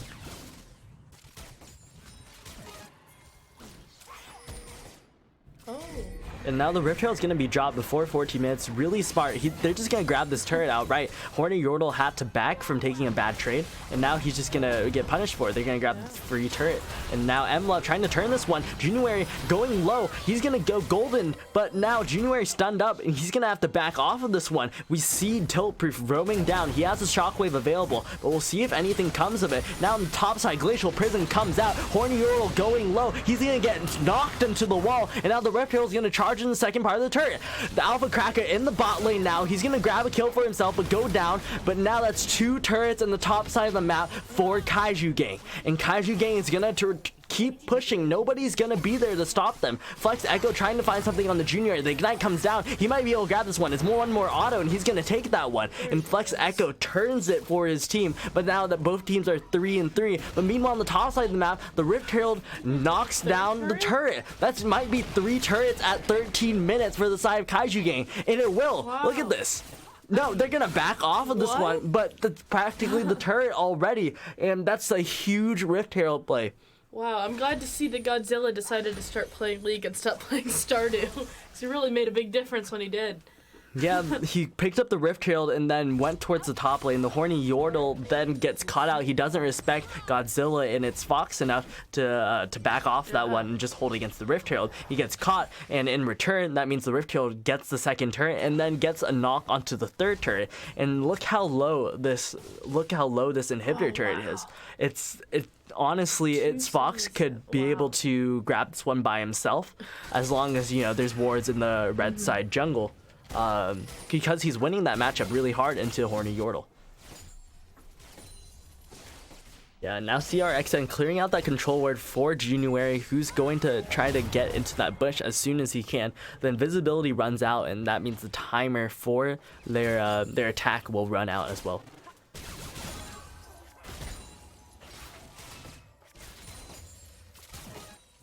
Minutes. Everybody's vision scores are kind of low.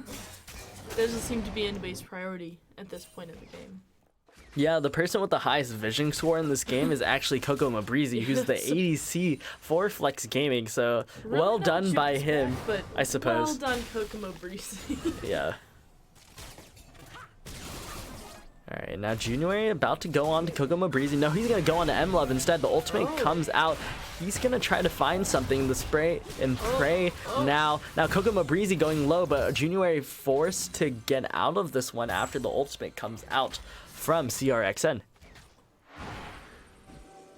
Now Godzilla in the bot side of the map, but the Alpha Kraka is there. We'll see if he decides to jump over it, but they know that he's there. He got pinged out right there, and now it's Fox going on to Horny Yordle.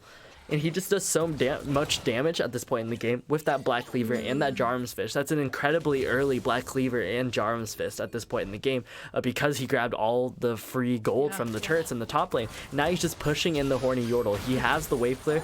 Oh, the Alpha Kraken coming in. Now it's Tilt Proof with the suppression, but he's going to CC the Alpha Kraken and, you know, break the suppression. And now the Glacial Prison comes out. It's going to be a flash forward, and Godzilla's going to pick that one up for himself. But excellently timed shockwave by Tiltproof. As soon as the suppression came out, he channeled the shockwave, and I don't know if it was lucky or intentional, but I'll give him the benefit of the doubt. It removed the suppression. He was able to get out from that gank. He did not have flash, and that could have been really bad, but he was able to get out with the barrier. Oh. Pushing in top. Yeah, it's Fox now pressuring that top turret. Now has a cannon. Oh no, the Demolish proc might pick up this one, but the Horny Yordle going low. He's gonna have to back off of this one. M-Love and the Alpha Kraka are in the area, and at any moment Flex Echo could roam up. It's Fox has to play somewhat carefully if he wants to go for this turret later in the game. But since he's putting so much pressure on that top side of the map, all other sides of the map are going to be freed up. And even yeah, you're good. And even though the dragon isn't spawning anytime soon, that means that the side of Kaiju Gang is going to be able to get that priority on that dragon, be in position to take that dragon really early.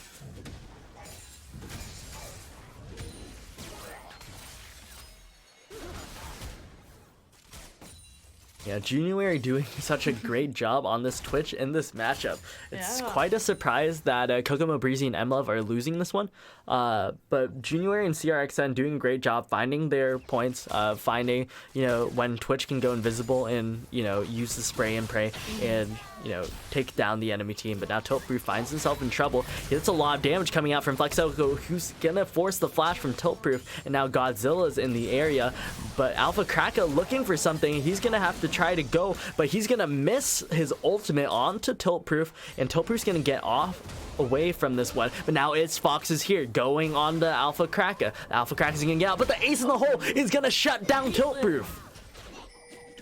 The roam up from the bot lane of Flex Gaming is gonna secure the kill for themselves, and now they're gonna be able to hold that turret. And the dragon is up right now. It's 5v4. They could make the play for this dragon if they wanted to, but it looks like Kaiju Gang is gonna start this one up and hope that the side of Flex Gaming does not contest. But now they're in the area. It's Fox about to go mega, zoning away the enemy jungler and securing the dragon for his own team. The TP does not come in for the Horny Yordle, and it looks like they're just gonna trade that top turret for this mountain dragon.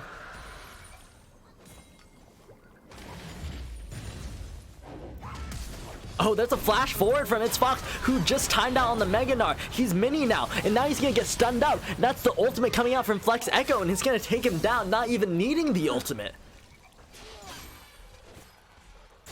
That's a huge misplay from It's Fox, expecting to flash forward and get the immediate Gnar into the wall, but the spell shield came out from M-Love, meaning that it's not going to be targetable, or he's not going to be able to knock him into the wall. Great timing out of M-Love there. Yeah, really unfortunate for It's Fox because it literally just timed out as soon as he flashed in.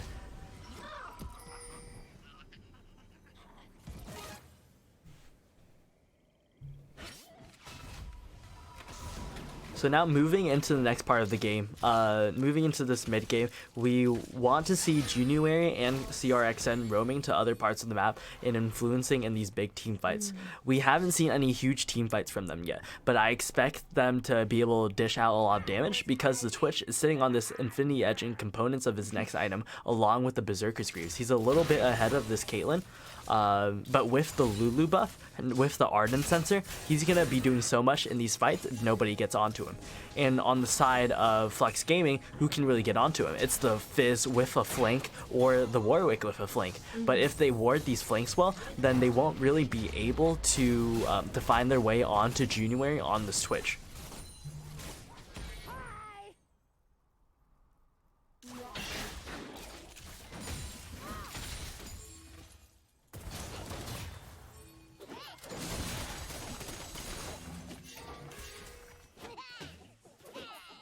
Yeah, we see it's Fox going on to Horny Yordle now, and now the rest of the team is converging. The Glacial Prison comes out, Horny Yordle goes low, and finally Tiltproof will secure the kill, and the minion wave is pushing in. I don't know if they can hold this. The Caitlyn is in the mid lane right now. They don't really have anybody to be able to clear this minion wave for them other than the Fizz, and Fizz doesn't have any wave clear. It's going to be really hard for the side of Flex Gaming to be able to hold this one, but it looks like they're going to zone them off. It's Fox about to go Mega, but the minion wave is gone. He's going to go Mega, but not going to be able to go in. Meanwhile, in the mid lane, we see Kokomo Breezy pushing in that turret. He's going to grab that turret and then back and rotate, but it's Fox timing out on the Mega. They're going to grab this turret for themselves.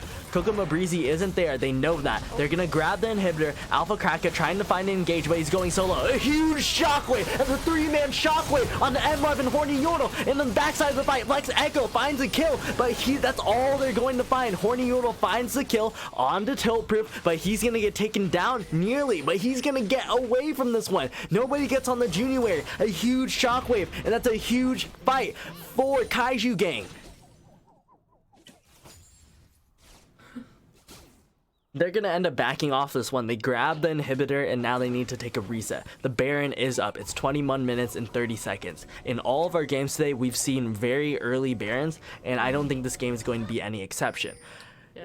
Kaiju Gang is in a position where they can go for this early Baron. They have this easy priority. They can look for these picks with the Twitch, and where they have the side lane pressure from the Gnar. It's going to be very easy for them to start up this Baron and then, look for the fight. And they could even look for the end if they find a good fight around this Baron. The top inhibitor is down. Crashing with a super minion wave and all of your team, that's going to be the game. Yeah.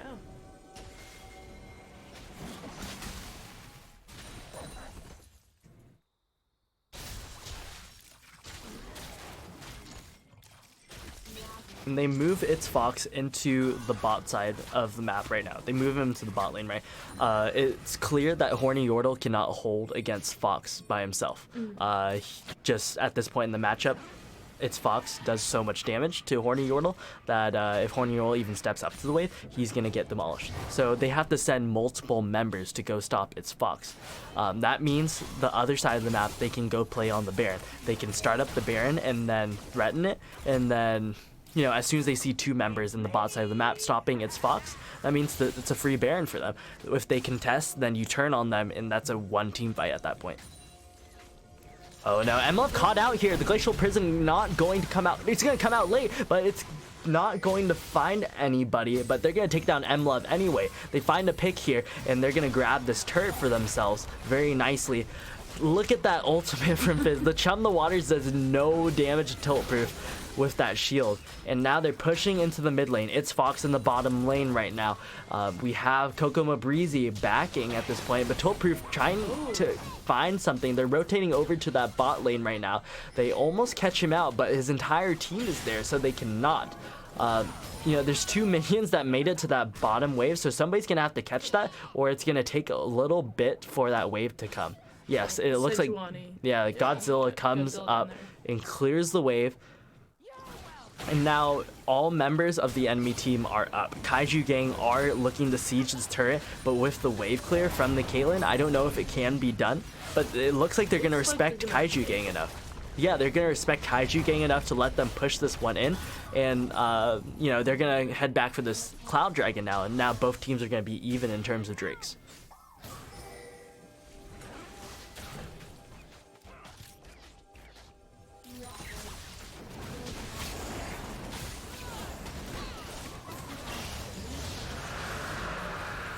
Yeah, and now it looks like Kaiju Gang is gonna take a reset.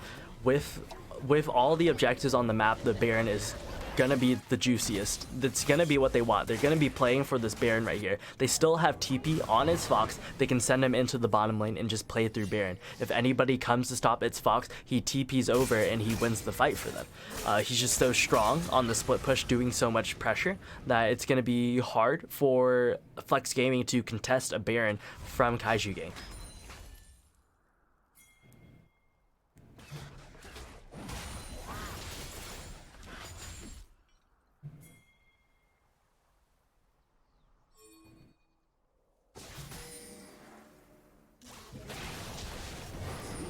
And now the Baron has been started up. They don't see that control ward in the back of the pit. Oh my goodness, Godzilla scuffs the blast cone. But they finally take that control ward in the back of the pit. But now the enemy team knows that it's happening. They're gonna back off of this Baron here and let its Fox split push. This is so smart from the side of Kaiju Gang. They just need to pull members over to the Baron so that way its Fox can split push for free. Flex Echo is the only one at this point in the game who can stop him. And if they pull him over or they find a fight with this 4v4, then it's gonna be huge. That's gonna be a flash. That's gonna be a glacial prison onto Kokomo Breezy. The spell shield's gonna come out, but now Alpha Kraken's caught in the front line. He's not gonna be able to get out of this. Yes, he will be able to get out of this one. The Twitch ultimate not going to reach the range, but now it's Fox on the backside. He's mini though. He's looking for something, but he just transformed back from a Mega Gnar, it looks like, and he's not going to find anything. Meanwhile, with all that pressure that they just got, they're gonna rotate over to this Baron. So now that they have its Fox with them, the Baron will be that much faster. And its Fox is going to build up that rage, build up that energy to transform. They don't see this control word here because the control word in the front of the pit right here is not enough to spot out the one in the back of the pit. But it looks like Flex Gaming is just going to give this one over. Doesn't matter that there's that control word there. If the team isn't there. So Flex Gaming is going to opt to give over the Baron. Very interesting choice because not enough members were there to be able to contest that one. With that Mountain Drake for the side of Kaiju Gang, the Baron was just taken so quickly, and if you didn't make that immediate move to contest, you could not contest. Mm-hmm. I'll be right on.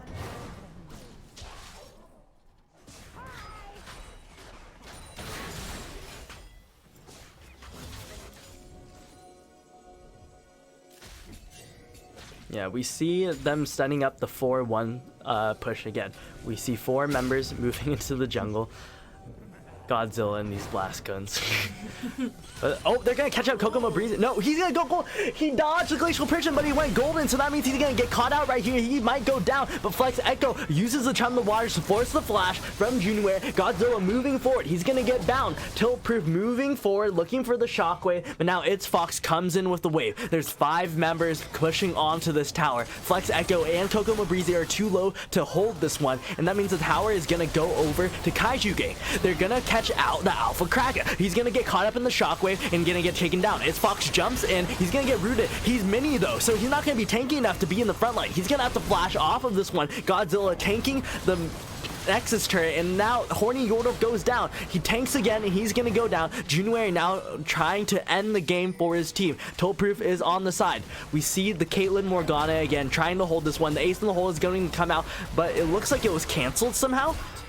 So now we see Flex Echo going in, trying to solo carry this one. He's gonna get polymorph though, he's gonna get taken down. Its Fox takes him down. The Baron buff is still up. They're not gonna find the Gnar onto Kokomo Breezy. He has a spell shield on it. I don't know why it was attempted, but now that the Baron push is over, the side of Kaiju Gang is taking a reset.